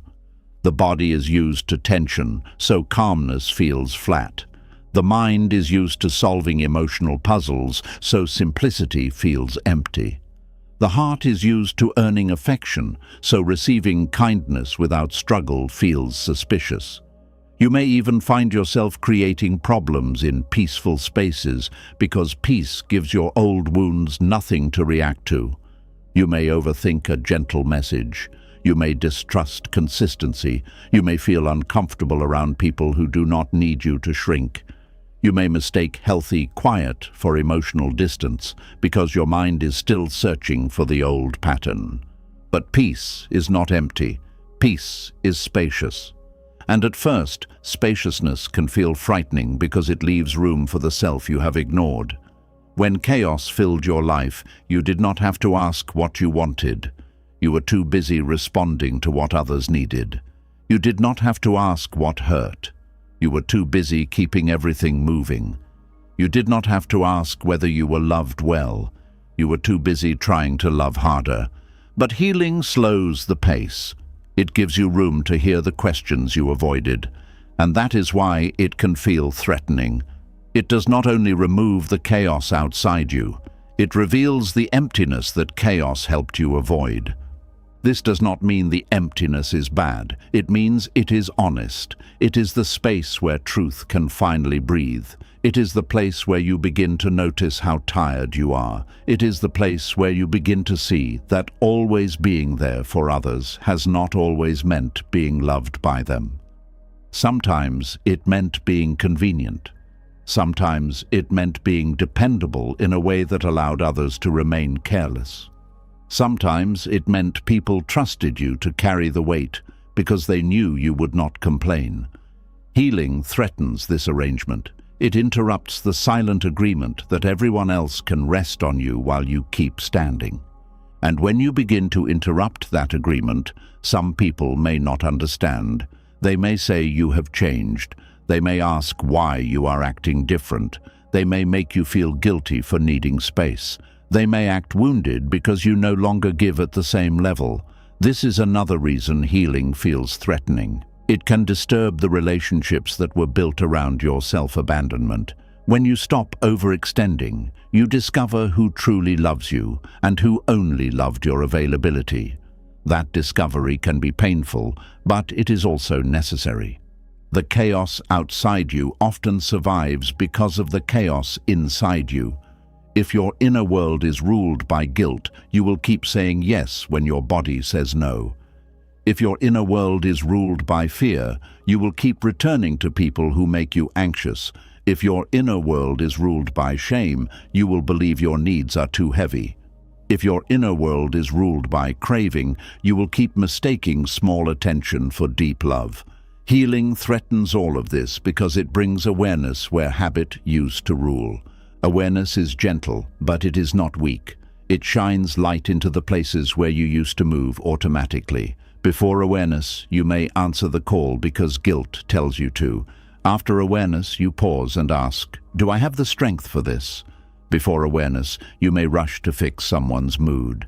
After awareness, you ask, "Is this mine to carry?" Before awareness, you may return to the old storm because loneliness feels unbearable. After awareness, you ask, "Will returning heal me or only distract me?" These pauses are small, but they change the direction of a life. Chaos hates the pause because chaos survives on reaction. It needs you to answer quickly, defend quickly, apologize quickly, give quickly, return quickly, and forget yourself quickly. Healing begins when you slow down enough to notice what is happening inside you before you act. In Buddhist practice, this is a powerful doorway. The feeling rises, but you do not immediately become the feeling. The fear speaks, but you do not immediately obey the fear. The guilt burns, but you do not build your whole decision around the guilt. You learn to sit with the inner storm without letting it choose your path. This is not easy. When chaos has become your normal, stillness may feel like danger. Sitting quietly may bring up thoughts you did not want to face. Resting may feel like laziness. Saying no may feel cruel. Being cared for may feel uncomfortable. Having no crisis to solve may make you feel useless. But this discomfort is not a sign that you should return to chaos. It is a sign that your nervous system is learning a new language. At first, peace may speak softly, and chaos may shout. Do not mistake the loudest voice for the truest one. The wounded self often trusts chaos because chaos feels like preparation. If you are always expecting something to go wrong, you feel less surprised when it does. If you are always scanning people's moods, you feel less helpless when they change. If you are always overthinking, you feel like you are protecting yourself from pain. But constant preparation is not peace. It is a life lived under invisible threat. It may help you survive difficult environments, but it will not help you enjoy a safe one. Healing asks you to stop treating every moment as a possible attack. This is where the mind resists. It may say, if I relax, something bad will happen. It may say, if I stop worrying, I will be caught off guard. It may say, if I trust peace, I will be disappointed. These thoughts are not random. They come from old experiences where peace did not last, where love was inconsistent, where silence was followed by conflict, where happiness was interrupted by pain. The mind is trying to protect you from being surprised again. But a life spent bracing for pain is still a life shaped by pain. Healing does not promise that nothing difficult will happen. It teaches you that you do not have to suffer in advance. That is a deep form of freedom. You do not have to rehearse every possible loss. You do not have to prepare for every possible betrayal. You do not have to carry tomorrow's pain before tomorrow arrives. You do not have to stay emotionally tense just to prove that you are realistic. Buddhist wisdom calls you back to the present moment, not because the present is always perfect, but because it is the only place where you can see clearly. Chaos drags you into past wounds and future fears. Healing returns you to this breath, this body, this choice, this small moment where you can stop abandoning yourself. When chaos has become normal, the body may confuse calm people with unsafe people because calmness does not match the old pattern. If someone does not demand too much from you, you may wonder if they care. If someone gives you space, you may feel rejected. If someone communicates clearly, you may not feel the same emotional pull because there is nothing to decode. If someone respects your boundary, your old wound may say, they are not fighting for me. But healthy love does not always chase. Healthy love does not always create urgency. Healthy love does not always make you question your place. Sometimes, healthy love is so simple that the wounded heart does not recognize it at first.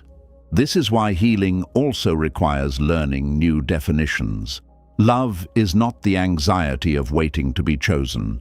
Loyalty is not staying where your spirit keeps shrinking. Compassion is not letting people wound you because they are wounded too.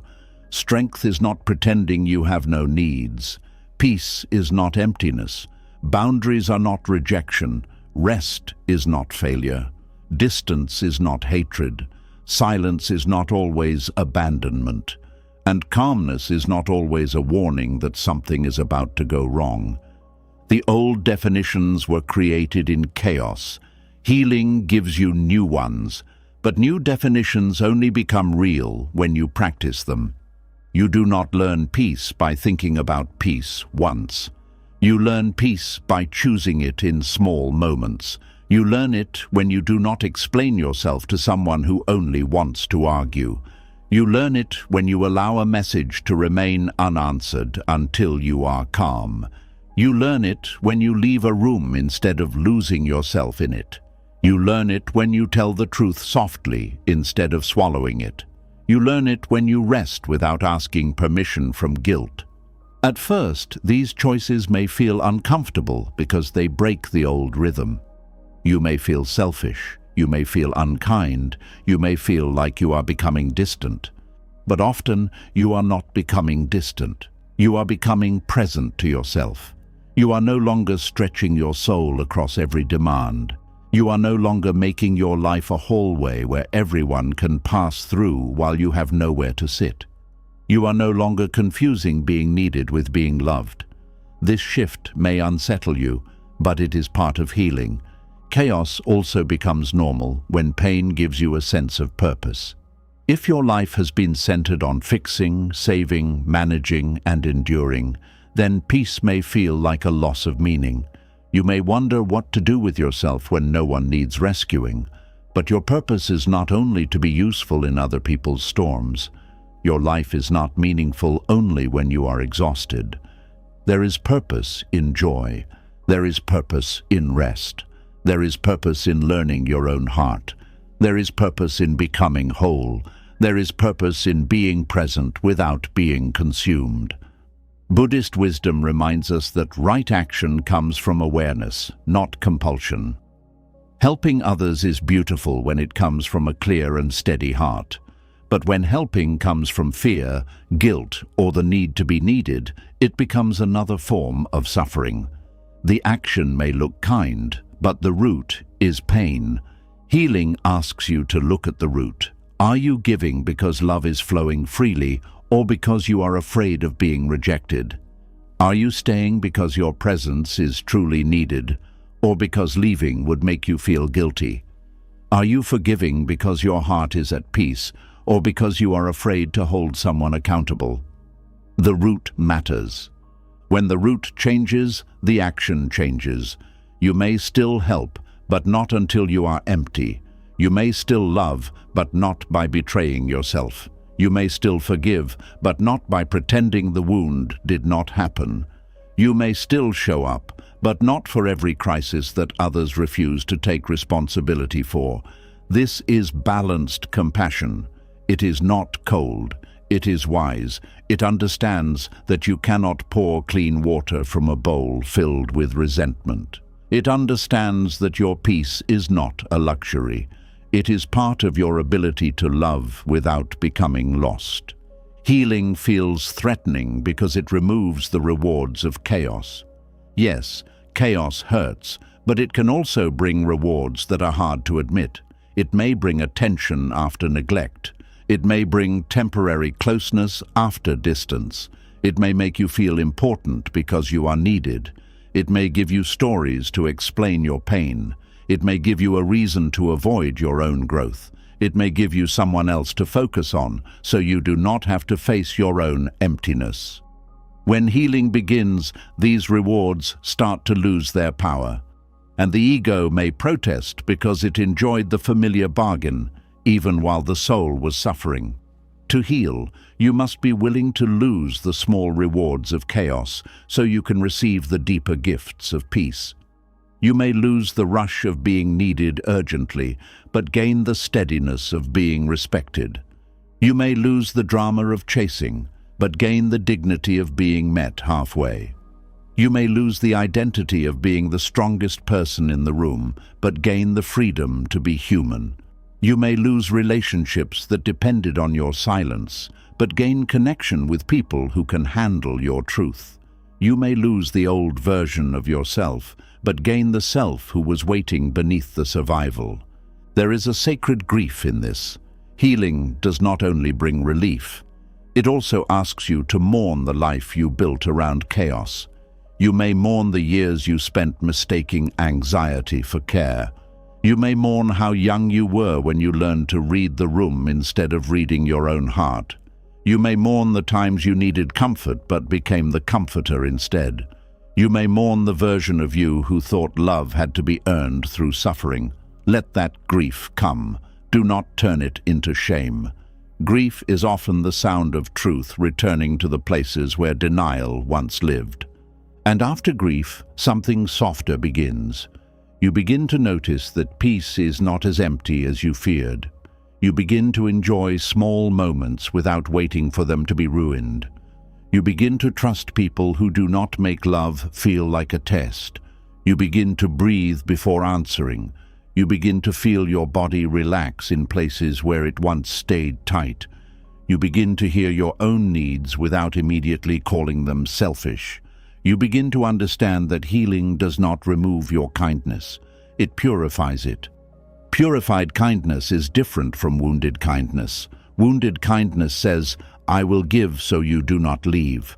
Purified kindness says, "I give because my heart is open and I remain connected to myself."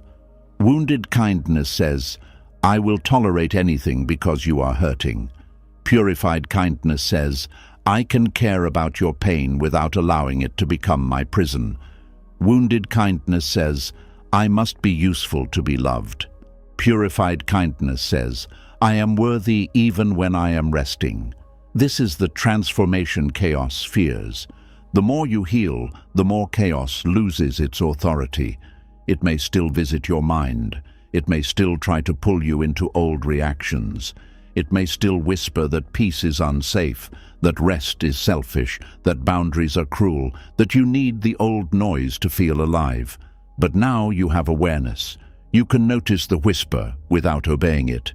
You can feel the discomfort of calm without running from it. You can allow healing to feel unfamiliar without deciding it is wrong. This is how peace becomes normal, not by arriving all at once, but by being chosen again and again until the body begins to trust it. One quiet morning where you do not search for a problem. One conversation where you do not betray your truth. One evening where you rest instead of rescuing. One memory that rises without pulling you back. One boundary that stays in place. One breath where you feel safe inside yourself. These moments may look small, but they are how a new life is built. And maybe this is the deepest reason healing feels threatening when chaos has become normal. Healing asks you to stop belonging to your wound. It asks you to stop organizing your life around what hurt you. It asks you to stop calling survival your personality. It asks you to stop making a home out of emotional noise. It asks you to walk into a quieter place where you may not know the rules yet, but where your spirit can finally breathe. So if peace feels strange at first, do not run from it. If calmness feels unfamiliar, do not mistake it for danger. If healing makes you uncomfortable, do not assume you are going backward. You may simply be leaving the only world your nervous system has known. Be patient with the part of you that still expects the storm. Be gentle with the part of you that does not yet trust the quiet. But do not let that fear lead you back into chaos and call it home. You are allowed to outgrow the noise. You are allowed to stop proving your strength through suffering. You are allowed to be kind without being consumed. You are allowed to let your life become steady, even if steadiness feels new. You are allowed to return to yourself slowly, honestly, and without apology. And as that steadiness begins to grow, you may finally see what chaos never wanted you to understand. Healing is not the threat. Healing is the doorway. The real threat was the life that kept asking you to abandon yourself and then called your exhaustion love. The real danger was not peace. The real danger was becoming so used to storms that you forgot you were allowed to live under a clear sky. And once you begin to understand that peace was never the danger, a more painful question rises. If the storm was hurting you, why did you stay so close to the people who kept bringing it into your life? Why did your heart keep reaching for the same hands that did not know how to hold it gently? Why did you keep hoping for comfort from the very places that made your spirit tired? This is where Buddhist wisdom becomes both tender and direct. Because attachment does not always tie you to what loves you. Sometimes it ties you to what wounds you. There is a bond that can feel like love, but underneath it is fear. There is a longing that can feel like loyalty, but underneath it is craving. There is a connection that can feel deep, but underneath it is suffering dressed in familiar clothes. And until you see this clearly, you may keep calling your attachment devotion, patience, forgiveness, destiny, or compassion, when deep down your soul knows it has been begging for peace in a place that keeps disturbing it. The Buddhist truth about attachment is not that you are wrong for loving people. Love is not the problem. Care is not the problem. Tenderness is not the problem.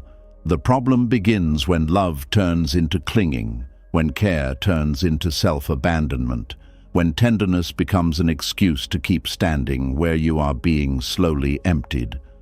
Attachment is not simply caring about someone. Attachment is when your peace becomes dependent on their behavior.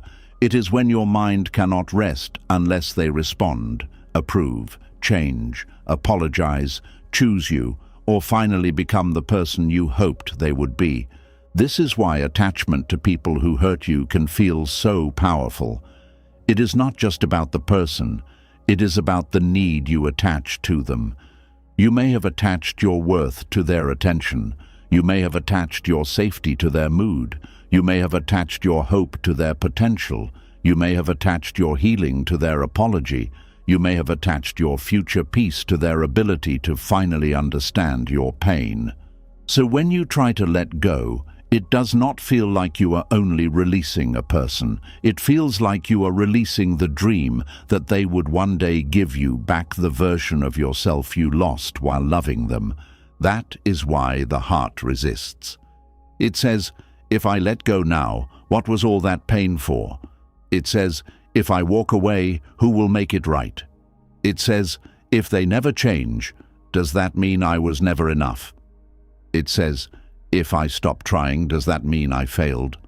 But Buddhist wisdom asks you to see that freedom does not come from forcing the past to reward your suffering. Freedom comes when you stop needing the source of your wound to become the source of your healing. This is very hard because the mind loves completion. It wants the circle to close. It wants the person who made you feel unseen to finally see you. It wants the person who ignored your pain to finally admit it. It wants the person who took your kindness for granted to finally understand its value. It wants the person who broke your peace to return with soft words and careful hands. But life does not always offer that kind of ending. Sometimes the healing begins when you stop waiting for the person who hurt you to become emotionally mature enough to repair what they damaged. Attachment keeps you waiting at doors that have already shown you what lies behind them. You stand there with your heart in your hands, hoping this time the door will open differently. But each time it opens, the same pattern steps out. A little warmth, then distance. A promise, then confusion. A kind word, then another wound. A moment of closeness, then a season of doubt. And still, attachment says, stay, there is still a chance. Wisdom says, look closely. Chance is not the same as change. Buddhist teaching often speaks about craving as a root of suffering. Craving is not just wanting something. It is the tight, desperate, restless wanting that makes you believe you cannot be okay unless life gives you exactly what your wound demands. When you are attached to someone who hurts you, craving may say, I need them to love me correctly before I can feel whole. It may say, I need them to regret losing me before I can feel valued. It may say, I need them to choose me so I can stop feeling rejected. But the more you place your wholeness in their hands, the more your inner life becomes controlled by someone who may not even know how to care for their own. This is how attachment becomes a silent prison. The door may be open, but the mind keeps sitting inside. No one may be physically forcing you to stay, but your thoughts keep returning. Your body may be in a new place, but your emotions are still waiting in the old one. You may say you have moved on, but one message, one memory, one dream, one mention of their name can pull your energy backward. This is not because you are weak. It is because attachment creates inner cords.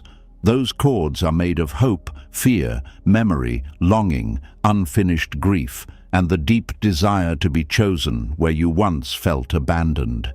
The painful part is that people can hurt you and still have moments of goodness. This is what makes attachment confusing. If they were cruel every second, the heart would have an easier time leaving. But they may have been kind sometimes. They may have laughed with you. They may have needed you. They may have shared small pieces of their pain. They may have shown softness just when you were about to walk away, and those moments can become hooks. The mind holds them up like evidence and says, "See, there is something worth saving." But Buddhist wisdom asks you to look at the whole pattern, not only the moments that feed your hope. A person's good moments do not cancel the harm they repeatedly cause. A gentle apology does not erase unchanged behavior. A soft memory does not make an unsafe connection safe. A painful bond can contain real affection and still be damaging. This is one of the hardest truths to accept, because many people think leaving means declaring that nothing was real. But leaving does not mean the good was fake. It means the harm was real enough to stop returning. You can love someone and still admit that being close to them keeps you suffering. You can understand their wounds and still refuse to be wounded by them again. You can remember their tenderness and still honor the truth of their inconsistency. You can wish them healing and still choose distance. This is not hatred. This is clarity. Buddhist wisdom does not ask you to cut your heart into stone. It asks you to stop handing your heart to the same fire and calling the burn a spiritual test. Attachment often survives because of sympathy. You may know they hurt you, but then you remember what they went through. You remember their childhood, their struggles, their loneliness, their fears, their brokenness. Then your heart softens. You tell yourself, they did not mean it. They are just wounded too. And maybe that is true. Maybe they are wounded. Maybe they are carrying pain they have never faced. But their wound does not give them permission to keep creating wounds in you. Compassion without boundaries becomes a bridge for suffering to cross again and again. In Buddhism, compassion must walk with wisdom. Compassion sees that others suffer. Wisdom sees when their suffering is beginning to consume your life. Compassion says, "May they be free from pain." Wisdom says, "I do not have to become their shelter while they refuse to stop harming me." Compassion opens the heart.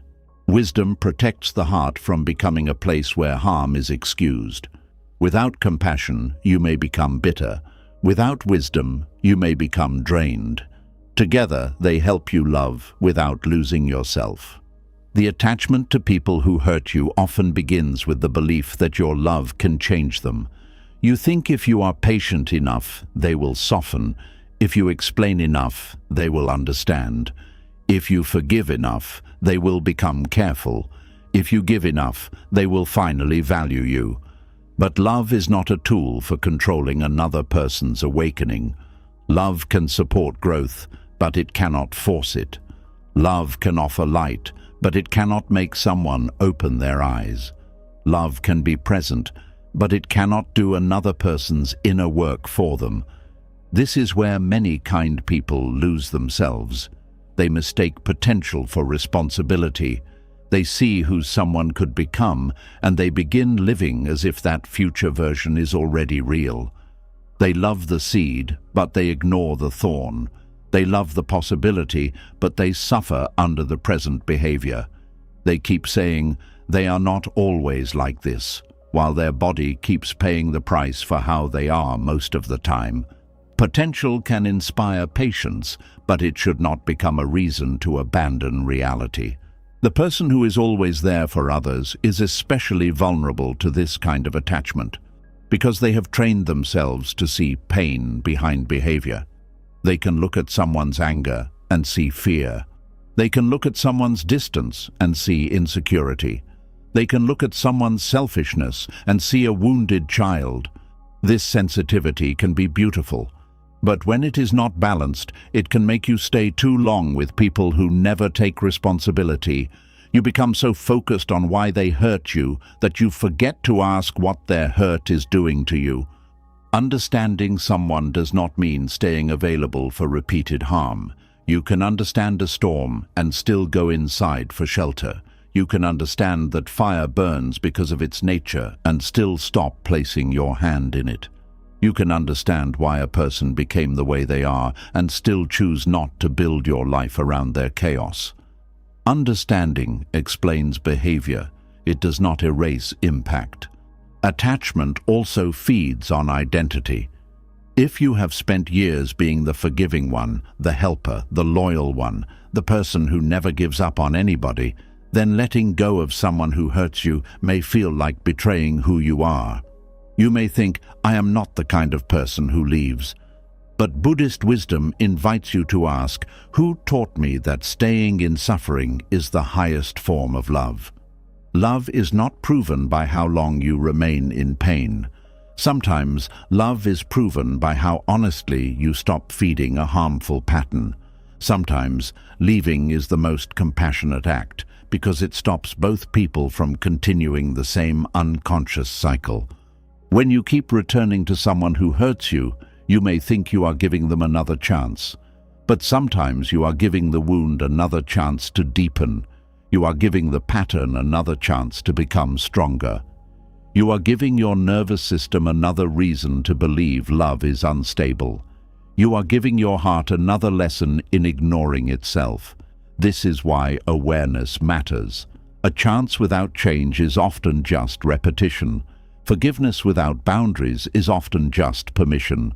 Patience without truth is often just delayed grief.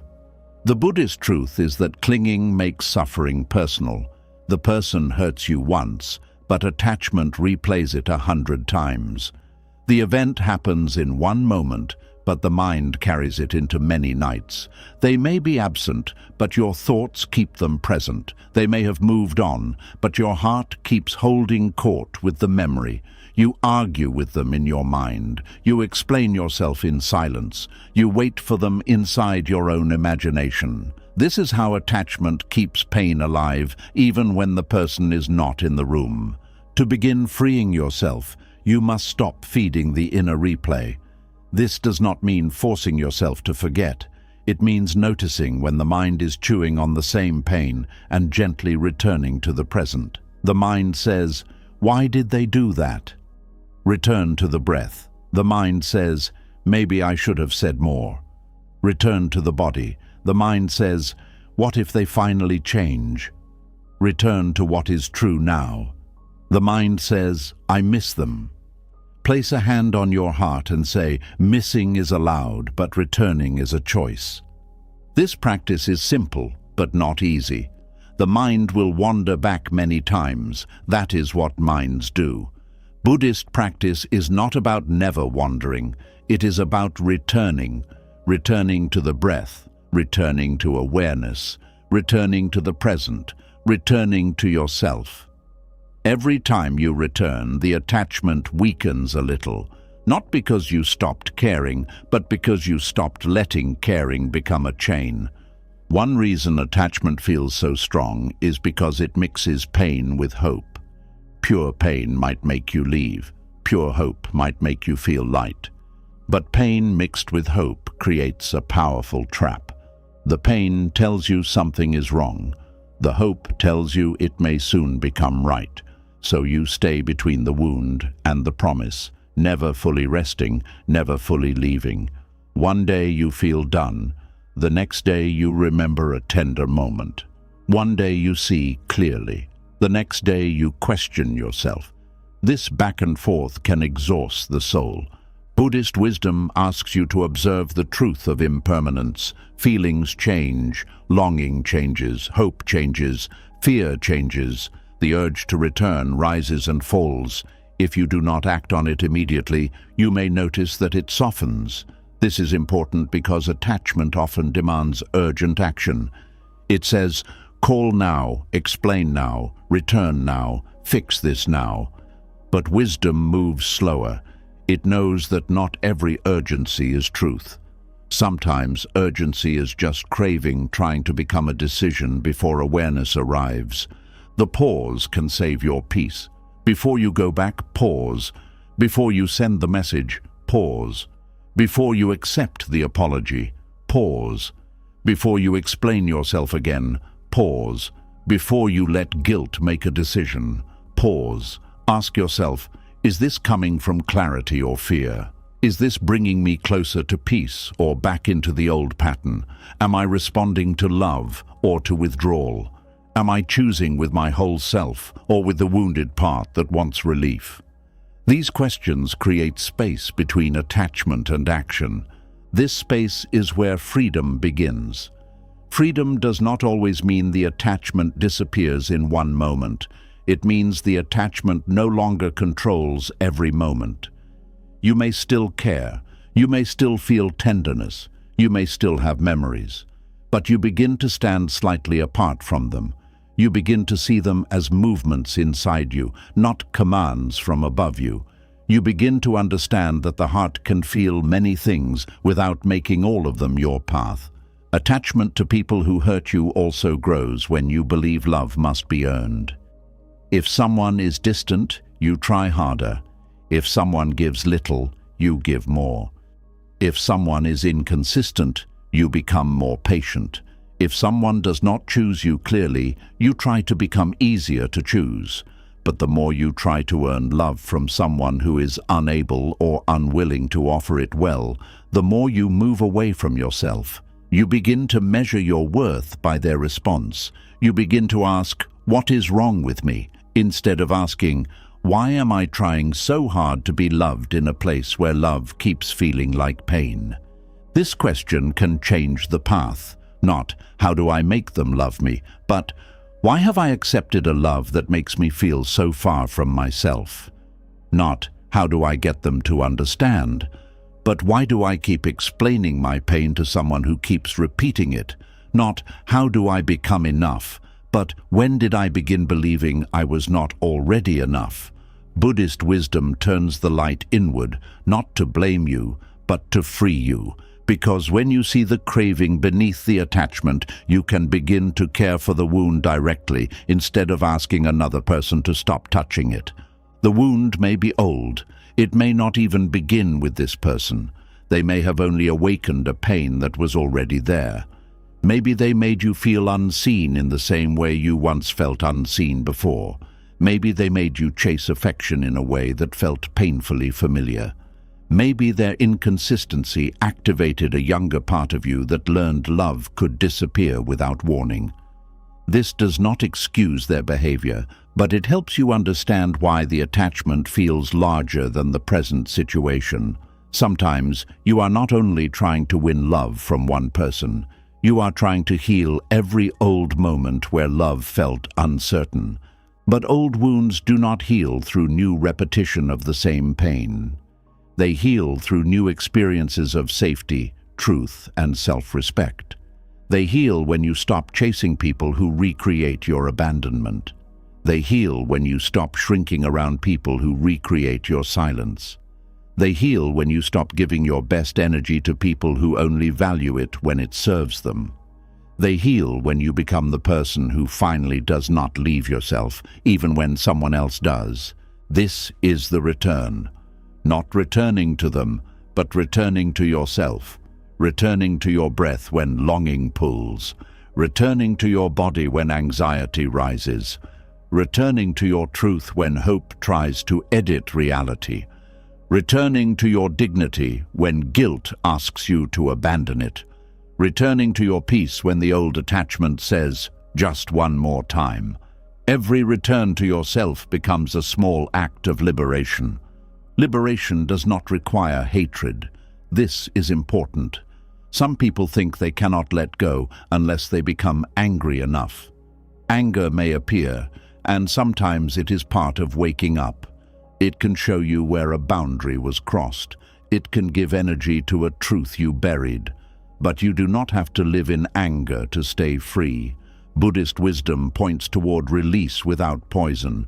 You can let go because you love peace more than the pattern. You can walk away because your soul is tired, not because your heart has become cruel. You can stop returning because wisdom has become stronger than craving.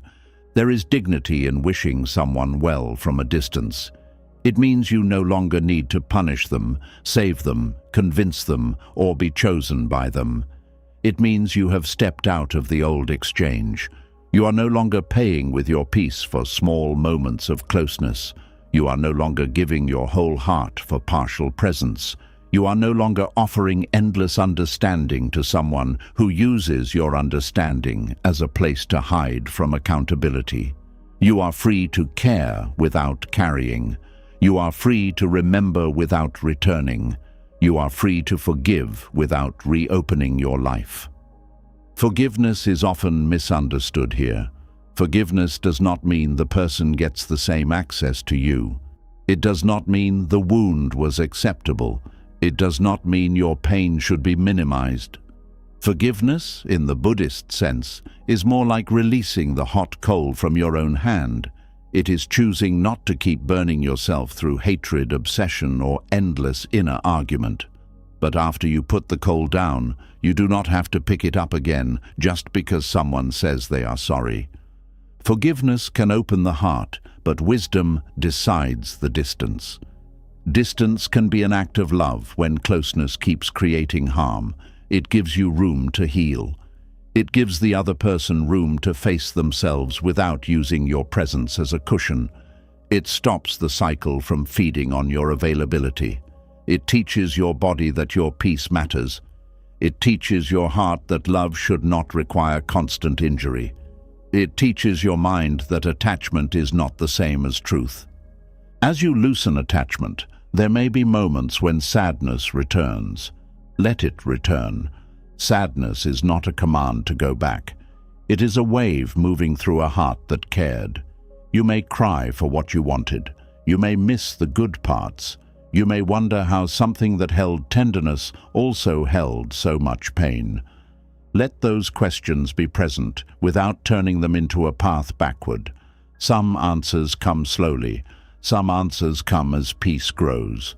Some answers come when you finally realize that you do not need to understand every detail to stop choosing what hurts you.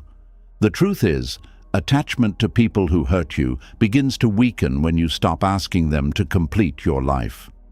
You begin to build a life that can hold you. You begin to create routines that calm your body. You begin to spend time with people who do not make you audition for care. You begin to speak to yourself with the gentleness you used to give away. You begin to notice beauty without needing to share it with the person who wounded you. You begin to become real to yourself again. This is how the chain loosens, not through one dramatic moment, but through many quiet returns. A morning when you do not check for them, an evening when you let the memory pass, a conversation where you tell the truth, a boundary that stays firm, a breath that brings you back from the edge of craving, a moment where you choose not to reopen the door. Each small act says to the heart, "We are safe here. We do not need to go back to be whole." And when you start to feel whole without them, the attachment loses its deepest power. The person may still matter in your story, but they are no longer the keeper of your peace. The memory may still exist, but it no longer controls your direction. The wound may still be part of your path, but it no longer defines your identity. This is not indifference. This is freedom. The Buddhist truth is simple, but it reaches deep. What you cling to, you suffer with. What you see clearly, you can release. What you release with wisdom, you no longer need to hate. And what you no longer hate, fear, chase, or worship, begins to return to its proper size. The person who once felt like your whole sky becomes one passing cloud. The pain that once felt like your entire life becomes one chapter. The attachment that once felt stronger than you becomes a teacher you have finally learned from. So if your heart is still attached to someone who hurt you, do not meet yourself with shame. Meet yourself with honesty. Something in you was seeking love, safety, closure, or proof of worth. Something in you believed this person could give it. Something in you stayed because leaving felt like losing the dream. But now, awareness is here, and awareness whispers gently, you can love without clinging, you can care without carrying, you can remember without returning, you can forgive without surrendering your peace. That is where the quiet pain begins to transform. You stop being the person who is always there for others while never returning to yourself.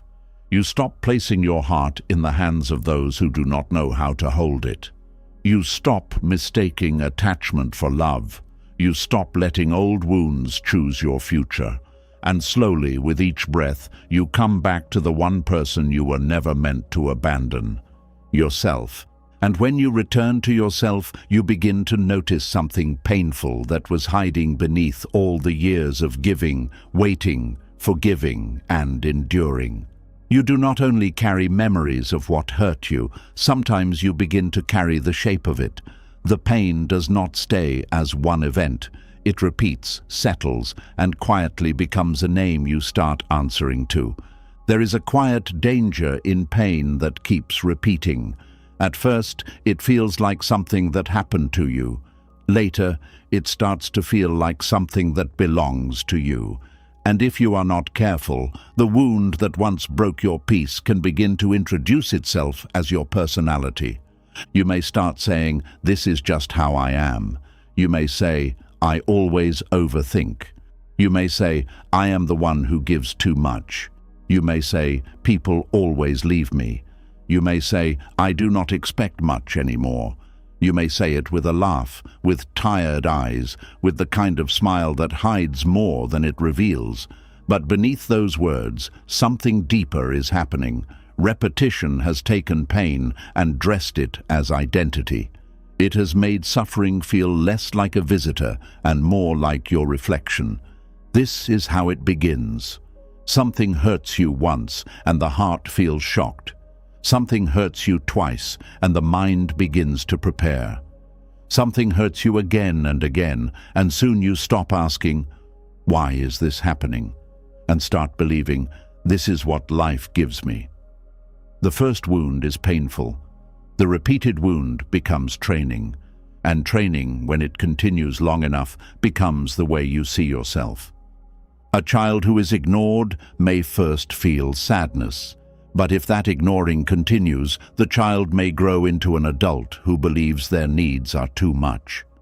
A person who is always used may first feel anger. But if it happens again and again, they may begin to believe their only value is in what they can give.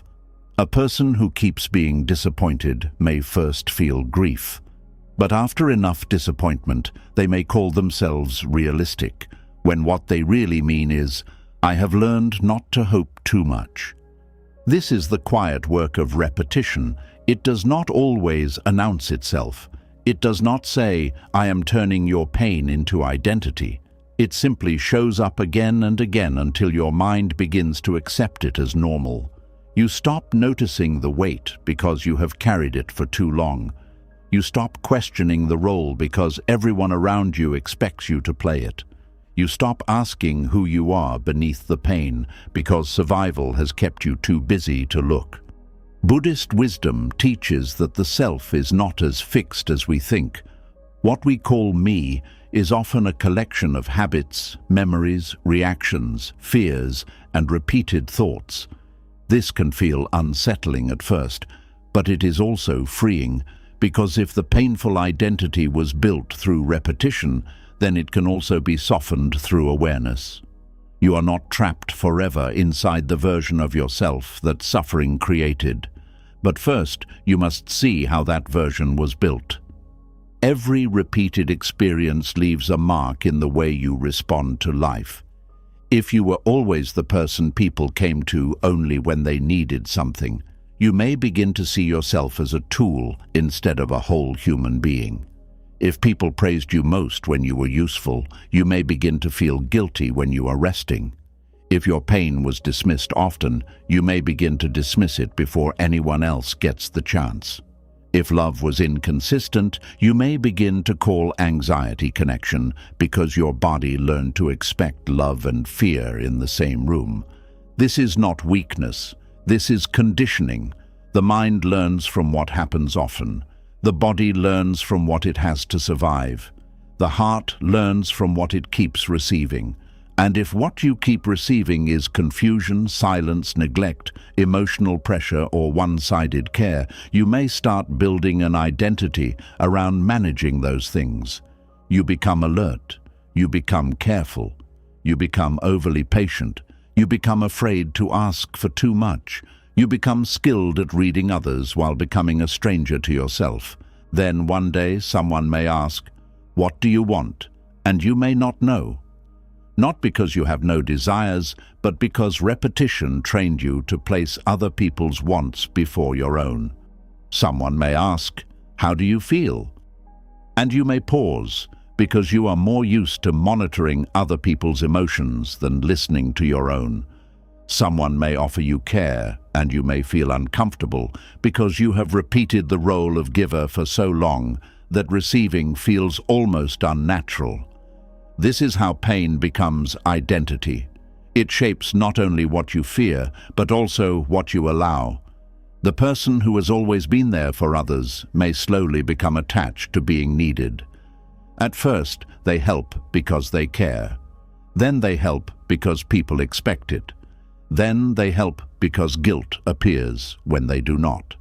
Then they help because without helping, they feel unsure of their place. And before they know it, the identity forms. I am the strong one. I am the dependable one. I am the one who does not break. I am the one who can handle it. But behind that identity is often a heart quietly asking, "Can anyone handle me?" That question may be too painful, so the person keeps giving. Giving becomes a shield. Being useful becomes a way to avoid feeling unseen. Being needed becomes a substitute for being loved. They may not even notice it happening because everyone around them benefits from the identity. People praise them, people rely on them, people call them kind. People say, "I do not know what I would do without you." And those words may feel warm for a moment, but they can also become chains when nobody asks, "But what are you doing without yourself?" Repetition becomes especially dangerous when it is rewarded. If your self-abandonment earns approval, the mind may learn to repeat it. If your silence keeps peace, the mind may learn to stay silent. If your overgiving prevents rejection, the mind may learn to give even when empty. If your forgiveness keeps people close, the mind may learn to forgive before the wound has even been understood.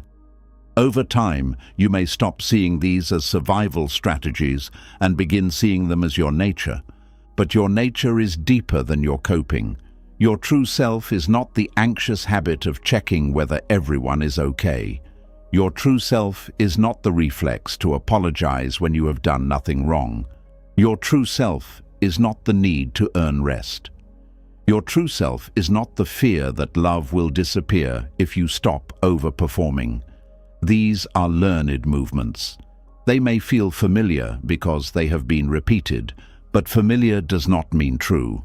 Buddhist wisdom asks you to look carefully at what you call I. When you say, "I am always like this," pause. Is that truly who you are, or is that who you became around pain?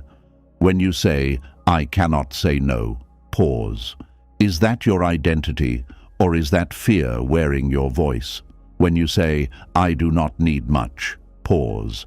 Is that contentment, or is that the old wound of being made to feel like your needs were too heavy?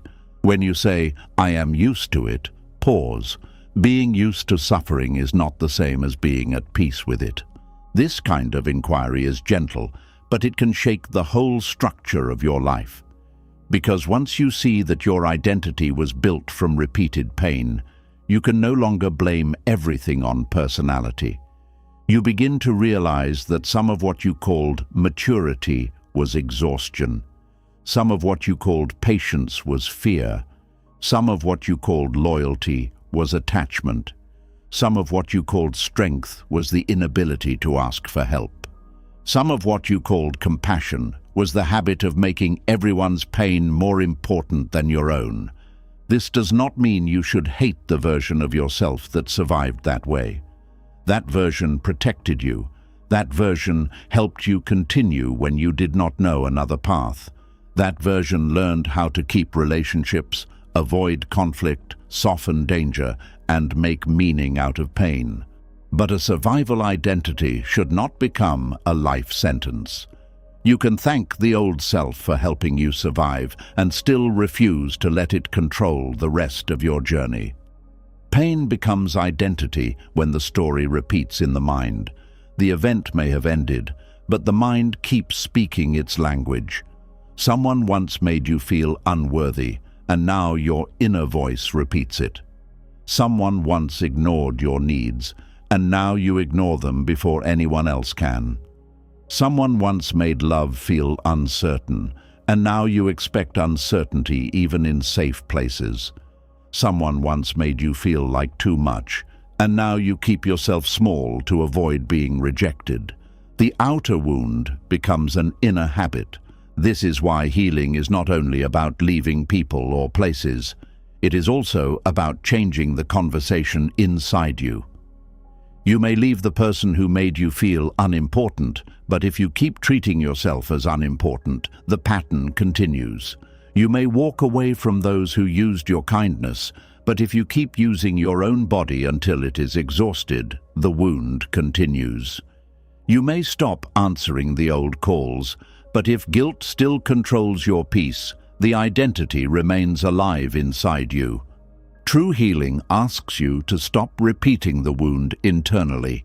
It asks you to stop becoming the voice that hurt you. It asks you to stop abandoning yourself in the same way others abandoned you. It asks you to stop rejecting your own needs before anyone else can. It asks you to stop proving your worth to an inner judge that was created by old pain. This is deep work because sometimes the person who keeps you trapped is no longer outside you. It is the wounded pattern that has become familiar inside you.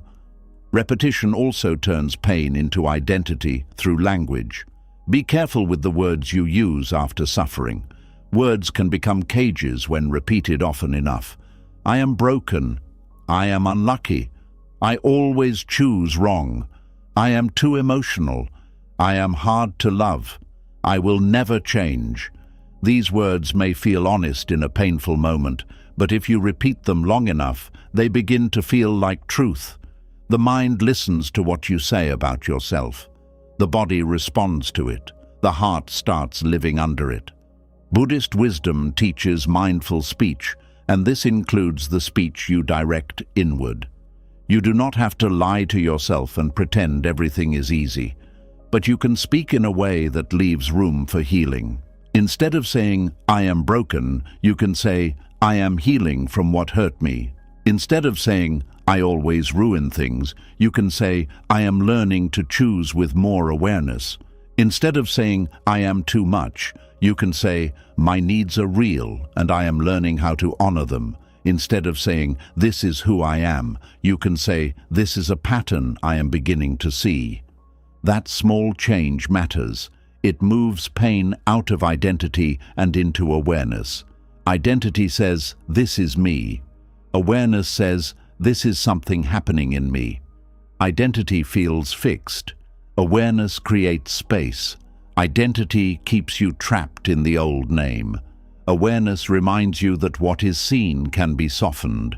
You must also notice how other people may keep your pain identity alive. Some people are comfortable with the wounded version of you because that version is useful to them. They know the version that says yes. They know the version that forgives quickly. They know the version that carries emotional weight without complaint. They know the version that returns after being hurt. When you begin to change, they may not celebrate. They may say you are acting different. They may call you selfish. They may accuse you of becoming cold. But often, they are not grieving your loss of kindness. They are grieving their loss of access. This is why healing your identity requires courage. You must be willing to become misunderstood by people who benefited from your old pain. You must be willing to let them meet the version of you that has boundaries. You must be willing to disappoint those who only loved your availability. You must be willing to stop performing the role that kept you accepted but exhausted. This is not easy. The old identity may be painful, but it is familiar. The new self may be freer, but it is still forming. When a new self is forming, you may feel uncertain. You may not know how to speak at first. You may say no with a shaking voice. You may rest and still feel guilty. You may ask for support and feel exposed. You may stop explaining yourself and feel rude. You may choose peace and feel lonely. These feelings do not mean the old identity was true. They mean the new one needs practice. Just as repetition built the wound, repetition must build the freedom. Every time you choose differently, you create new evidence. When you say no and the world does not end, your body learns. When you rest and still remain worthy, your mind learns. When you ask for help and someone responds with care, your heart learns. When you stop chasing and your dignity remains, your spirit learns. New identity is not created by one declaration. It is created by repeated moments of self-return. This is why daily life matters in healing. The great transformation does not only happen during deep reflection. It happens when you notice your shoulders tightening and take a breath. It happens when you pause before saying yes.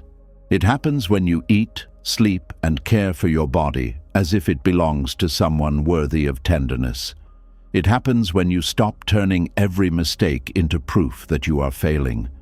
It happens when you allow yourself to have a need without making it a crime. Pain identity often makes a person loyal to suffering. They may not know how to feel real without it. If they are not worried, they feel empty. If they are not giving, they feel useless. If they are not enduring, they feel weak. If they are not needed, they feel invisible. This is not because suffering is their truth. It is because suffering has become the mirror they use to recognize themselves. Healing means finding new mirrors. A new mirror may be stillness. It may be a friendship where you are not only valued for what you provide.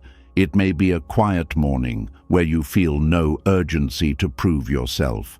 It may be a boundary that protects your energy. It may be a creative act that has nothing to do with serving anyone. It may be prayer, meditation, walking, writing, or simply sitting with your own breath. These new mirrors slowly show you that there is a self beyond the wound. That self may feel small at first because it has been ignored, but it is there. It is the part of you that knows when something does not feel right. It is the part that feels relief when you finally tell the truth. It is the part that longs for peace without drama. It is the part that still believes love should not require self-erasure. It is the part that has been waiting beneath the identity of the strong one, the available one, the wounded one, the abandoned one, the one who always understands. This part is not loud, but it is real. Buddhist practice helps you return to this deeper self by teaching you not to cling to passing forms. Pain is a form, fear is a form, roles are forms, stories are forms. Even the identity you built around suffering is a form. It arose because conditions created it, and because it arose, it can also pass. This is the mercy of impermanence. You are not condemned to remain who you became in order to survive. The conditions can change, the practice can change, the response can change, the story can change. But impermanence requires participation. You cannot simply wait for the old identity to disappear while feeding it daily. If you keep repeating the same choices, the same inner speech, the same emotional loyalties, the same self-abandonment, the identity grows stronger. If you keep placing yourself in spaces where your wound is confirmed, the wound continues to look like truth. Change begins when you interrupt the repetition, even in small ways. Interrupting repetition may look like admitting, "I am tired," instead of saying, "I am fine." It may look like delaying your response instead of rushing from anxiety. It may look like letting someone handle their own discomfort instead of taking responsibility for it. It may look like noticing the old thought, "I must earn love," and answering, "I am worthy before I perform." It may look like choosing one evening of rest over one more unnecessary sacrifice. Small interruptions are not small to the soul. They are the beginning of a new pattern. The old identity will not disappear without protest. It may say, "This is not you." It may say, "You are becoming selfish." It may say, "People will leave." It may say, "You are losing your softness." But the old identity is not always telling the truth. It is often repeating the fears that built it. You can be soft and still firm. You can be loving and still unavailable for harm. You can be generous and still have limits. You can be spiritual and still say no. You can be compassionate and still refuse to be consumed. This is important because many people fear that healing will make them lose their goodness. But healing does not remove your heart. It removes the habit of offering your heart without protection. Healing does not make you unkind. It makes your kindness honest.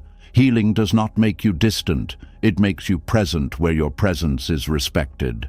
Healing does not make you hard. It teaches your softness where it is safe to open. Repetition turns pain into identity by making you forget the difference between what happened and who you are. Something happened to you. Something shaped you. Something trained you. Something hurt you. But it is not the whole of you. You are not only the person who was left. You are not only the person who gave too much. You are not only the person who stayed too long. You are not only the person who learned to expect disappointment. These are experiences, not the full truth of your being. The full truth is wider. You are the awareness noticing the pattern. You are the one who can pause. You are the one who can choose differently. You are the one who can return to the breath. You are the one who can hold the wounded part with compassion and still guide it toward peace. You are the one who can stop letting old repetition decide your future. And this is where the quiet pain begins to loosen. When you stop saying, "This is who I am," and begin saying, "This is what I learned," you create space for unlearning. When you stop saying, "I always end up here," and begin saying, "I am noticing how I return here," you create space for a different path. When you stop saying, "I cannot change," and begin saying, "Change feels unfamiliar, but I can practice," you create space for a new self to grow. The self that grows after pain is not the same as the self before pain. It may be wiser, slower, more careful, more honest, more awake. But it does not have to be bitter. It does not have to be closed. It does not have to be ruled by fear. It can carry wisdom without carrying the wound as a name. It can remember without reliving. It can love without clinging. It can help without disappearing. It can be present for others while still returning home to itself. That is the transformation repetition must serve now. The old repetition made pain familiar. The new repetition must make peace familiar.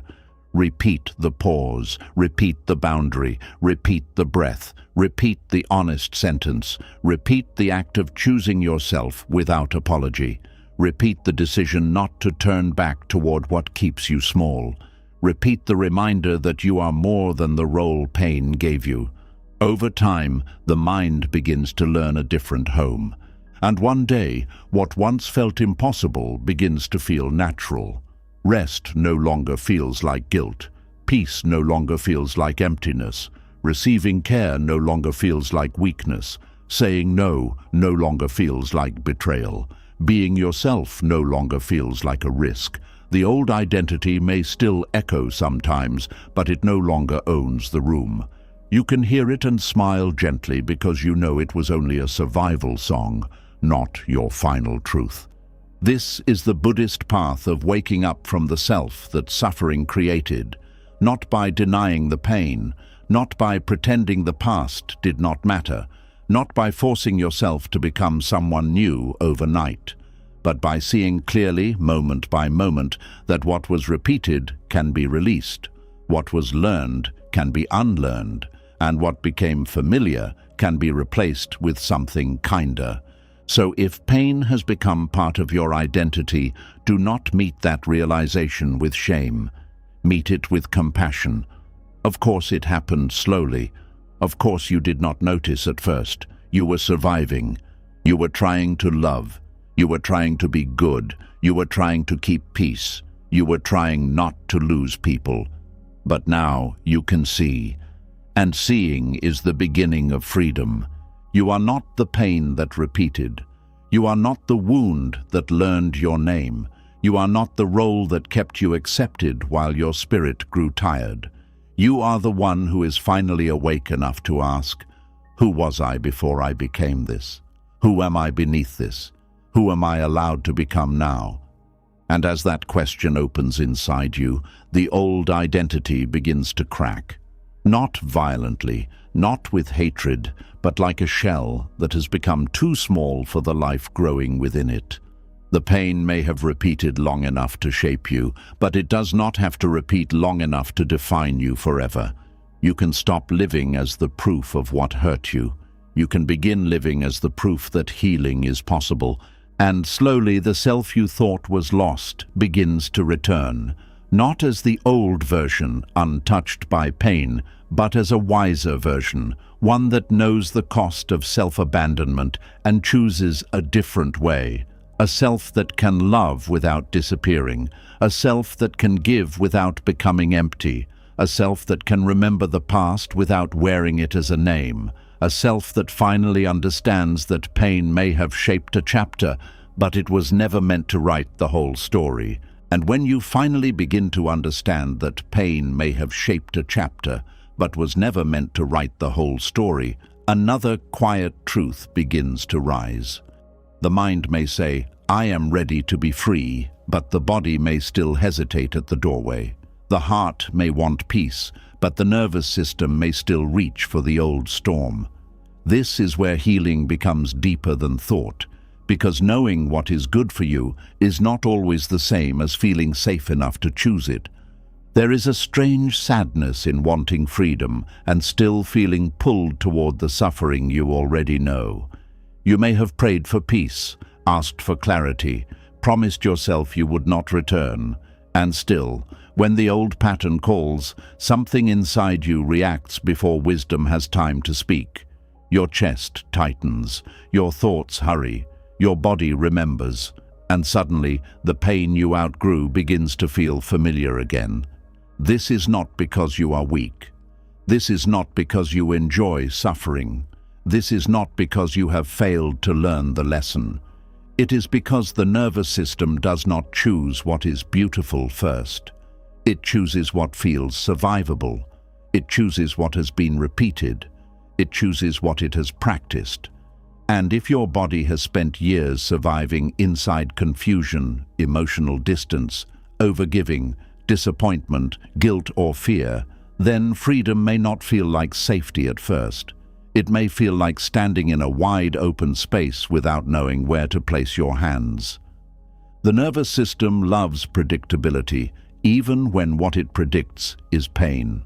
This is the hidden reason familiar suffering can feel easier than unknown freedom. Pain has a script. You know the tone, you know the waiting, you know the apology, you know the excuse.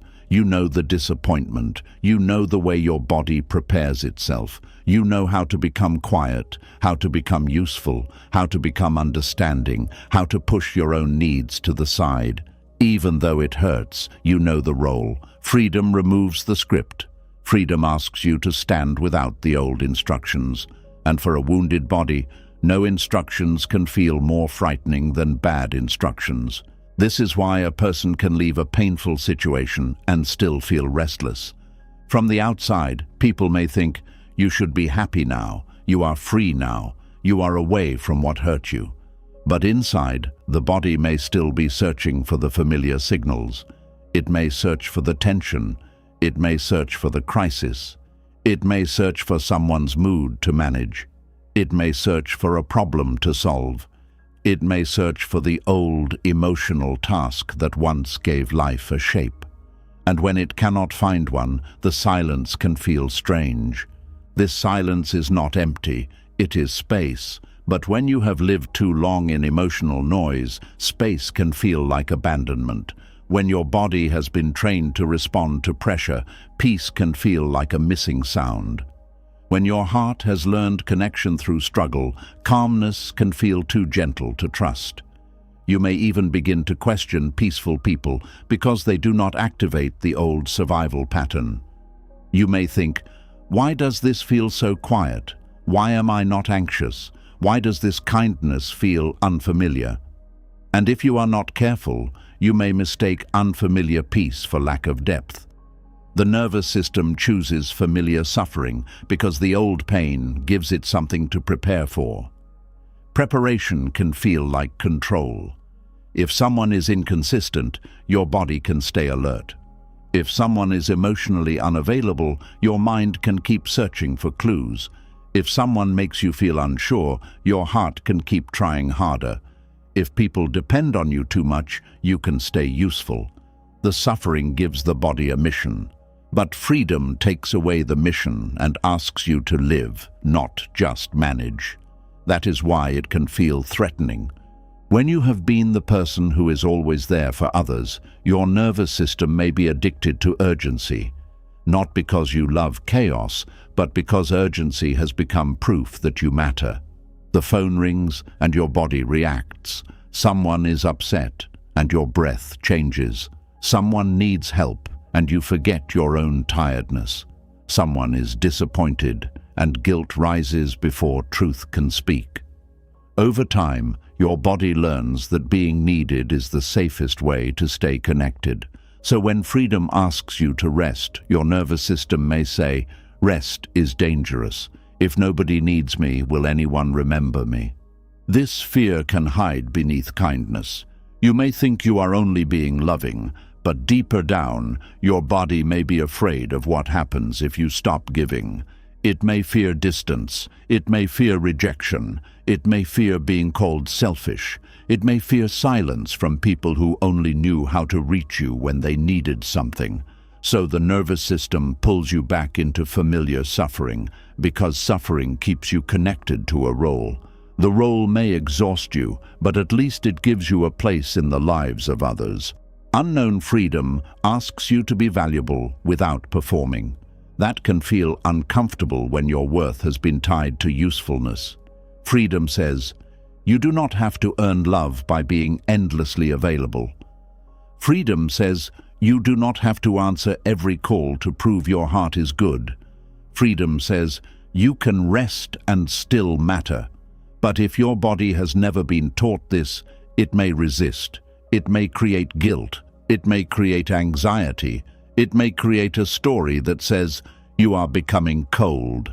The body is not trying to harm you. It is trying to pull you back into a pattern it understands. Buddhist wisdom teaches that much of our suffering comes from ignorance. Not ignorance as stupidity, but ignorance as not seeing clearly. The nervous system can live in this kind of ignorance. It can confuse the known with the safe. It can confuse tension with connection. It can confuse self-abandonment with compassion. It can confuse guilt with moral truth. It can confuse peace with danger because peace has not been practiced enough. The path of awareness begins when you stop judging these reactions and start observing them. When the old pull rises, do not only ask, why do I want to go back? Ask, what does my body think it will gain by returning? Does it think it will feel connected? Does it think it will feel less guilty? Does it think the silence will stop? Does it think the old person, place, or pattern will give it relief? Does it think suffering is easier than uncertainty? These questions open the hidden room beneath the habit. They help you see that the pull toward old pain is often a search for safety, not truth.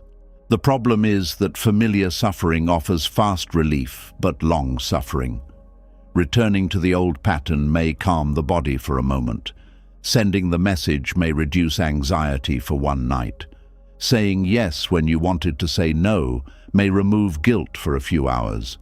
Going back to someone who hurt you may soften loneliness for a short while. But afterward, the deeper cost returns.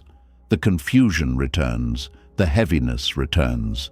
The loss of self returns. This is why relief cannot be mistaken for healing. Healing often feels worse at first because it does not give the old wound the relief it wants. Healing says, do not send the message just because anxiety is loud. Healing says, do not reopen the door just because loneliness is painful. Healing says, do not betray your body just to make guilt quiet. Healing asks you to sit with discomfort long enough for the nervous system to learn that discomfort does not mean danger. This is a hard lesson, but it is one of the most freeing lessons a human being can learn. There is a moment between the urge and the action. In that moment, your old life and your new life are both present. The old life says, react.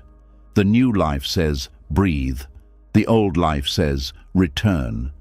The new life says, wait. The old life says, you cannot bear this feeling. The new life says, this feeling is painful, but it will pass.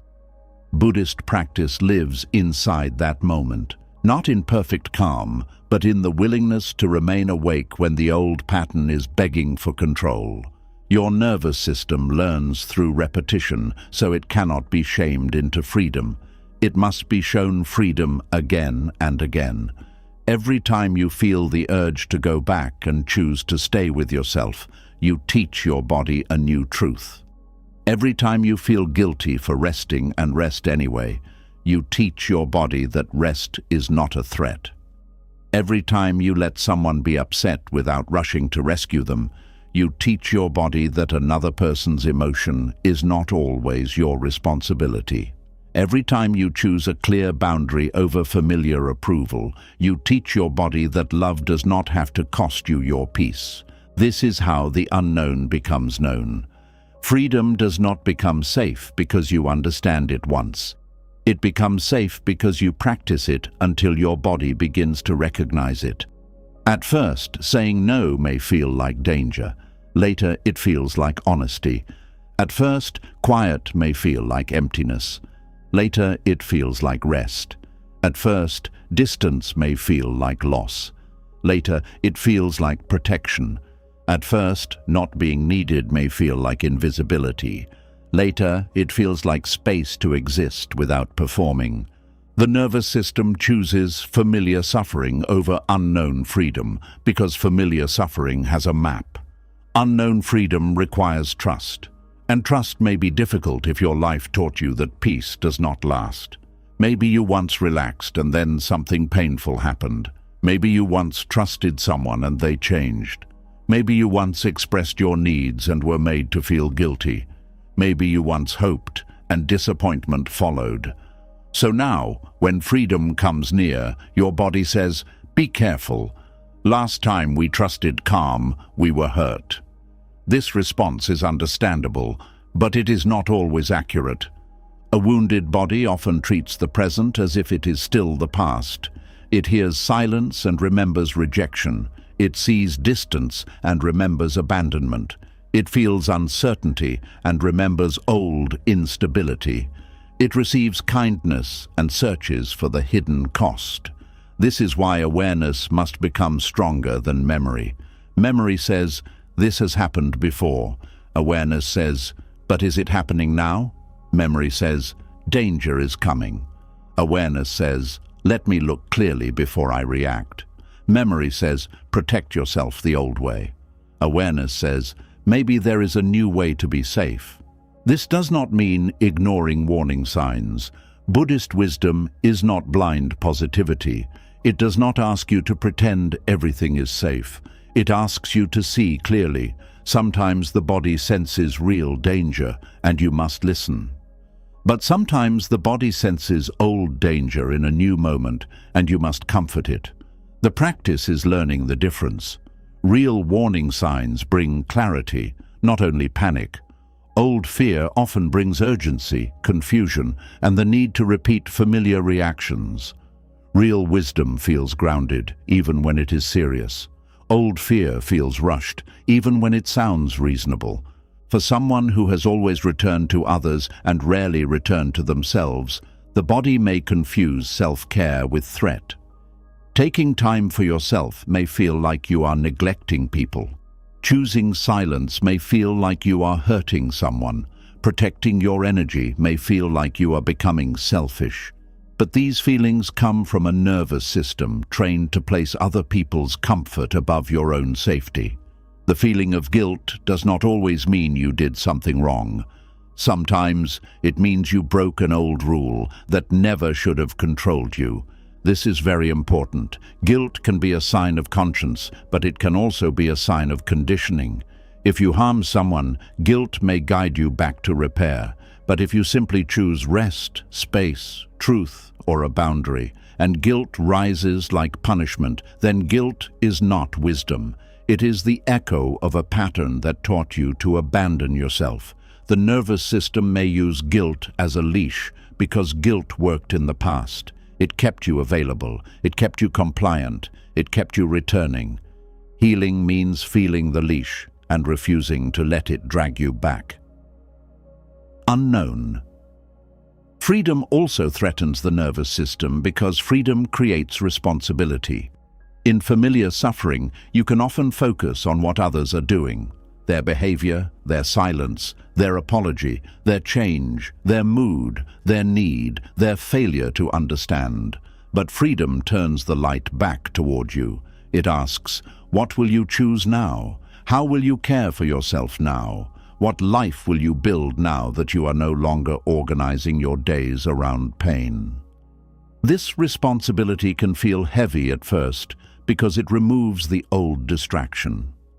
When you are no longer consumed by the suffering, you may have to face the parts of yourself that were neglected, your dreams, your health, your friendships, your creativity, your spiritual life, your need for rest, your need for honest love, your need to grieve. The old suffering may have been painful, but it kept your attention outward. Freedom brings your attention home, and if home has been empty for a long time, entering it can hurt before it heals. This is why returning to yourself must be gentle. Do not expect your body to trust freedom overnight. Do not demand perfect peace from a nervous system that has been trained by years of emotional storms. Do not insult yourself for still missing what hurt you. Do not punish yourself for feeling anxious in calm places. Instead, become a patient teacher to your own body. Speak inwardly with softness. I know this feels unfamiliar. I know the old pain feels easier to predict, but we are safe enough to try a different way. The body needs these messages because it often believes that change equals danger. If you were accepted for being quiet, speaking up may feel dangerous. If you were loved for giving, receiving may feel dangerous. If you were praised for being strong, admitting pain may feel dangerous. If you survived by pleasing others, disappointing them may feel dangerous. But the danger is not always in the new action. Sometimes the danger is only in the old memory attached to it. Buddhist wisdom teaches us to observe sensations without immediately turning them into stories. A tight chest does not always mean something is wrong. A racing thought does not always mean you should act. A wave of sadness does not always mean you made the wrong choice. A feeling of emptiness does not always mean you should return. Sensations rise, stay for a while, and pass. When you learn to watch them, you discover that many things you once obeyed were only temporary weather inside the body. This is why breathing matters, not as a magic trick, but as a return. The breath brings the mind back to the present when the nervous system wants to run into the past. The breath tells the body, we are here. The breath creates space around the urge. When you breathe with awareness, you stop being dragged completely by old fear. You may still feel it, but you are no longer lost inside it. This is the beginning of freedom in the body. The nervous system chooses familiar suffering because it has not yet learned the taste of steady peace. Steady peace is different from temporary relief. Relief comes when the old anxiety is fed. Peace comes when the old anxiety is understood and no longer obeyed. Relief depends on the outside. Peace grows from the inside. Relief says, I need them to respond so I can calm down. Peace says, I can care about their response without losing myself in the waiting. Relief says, I need to fix this immediately. Peace says, I can let this moment breathe before I act. Relief says, I must return to feel okay. Peace says, I can feel the ache and still stay with myself. This is why freedom is unknown at first. It asks you to build calm from within instead of borrowing it from old patterns. It asks you to stop using familiar suffering as a place to regulate your emotions. It asks you to stop making another person's attention the medicine for your anxiety. It asks you to stop treating chaos as proof that something matters. These are not small changes. They are deep changes. They reach into the way your body has learned to feel alive. Some people feel most alive in suffering because suffering creates intensity. The heart races, the mind works, the body reacts. The emotions become dramatic. There is longing, fear, hope, relief, disappointment and desire all moving together. Freedom may feel quiet beside that, but quiet is not the absence of life. Quiet is where life can finally be felt without panic. A peaceful moment may not make your heart race, but it can let your heart rest. A steady connection may not create emotional drama, but it can teach your body's safety. A calm life may not feel like a storm, but maybe the storm was never proof of depth. Maybe it was only proof that your nervous system was tired. The unknown freedom you fear may be the very place where your real self can finally grow. In suffering, your self is often shaped by reaction. In freedom, your self can be shaped by choice. In suffering, you ask, how do I survive this? In freedom, you ask, what kind of life is true for me? In suffering, you keep adjusting to pain. In freedom, you begin aligning with peace. In suffering, you become skilled at enduring. In freedom, you become skilled at living. This is the shift the nervous system needs time to understand. It has to learn that peace will not erase your purpose. It will deepen it. It has to learn that rest will not make you worthless. It will restore you.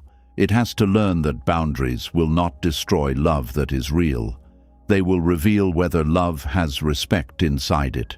It has to learn that not returning to old suffering does not mean you are abandoning everyone. It means you are no longer abandoning yourself. There may still be days when familiar suffering calls your name. A memory may arrive.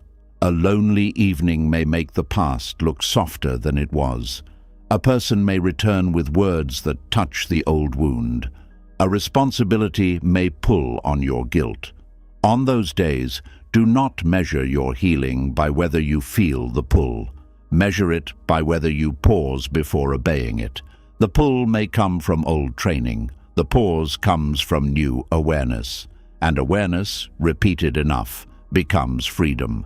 This is why you must practice choosing peace in ordinary moments, not only in big decisions. Practice when someone asks for more than you can give. Practice when your body feels tired and your mind says, push through. Practice when a message makes your stomach tighten. Practice when you feel the need to explain yourself to someone who refuses to understand. Practice when old loneliness tells you to reopen a door that cost you your peace. Every ordinary moment is a training ground. Every pause teaches the nervous system a new way to survive, and eventually a new way to live. Buddhist wisdom does not promise that freedom will be comfortable from the start.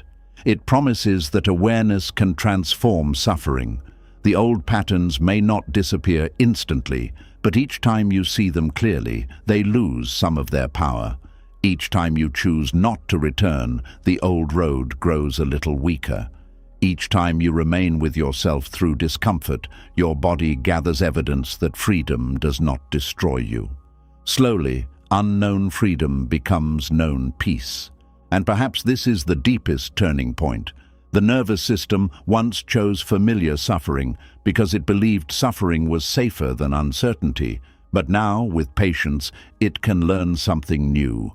It can learn that the unknown is not always danger. Sometimes the unknown is the doorway out of pain.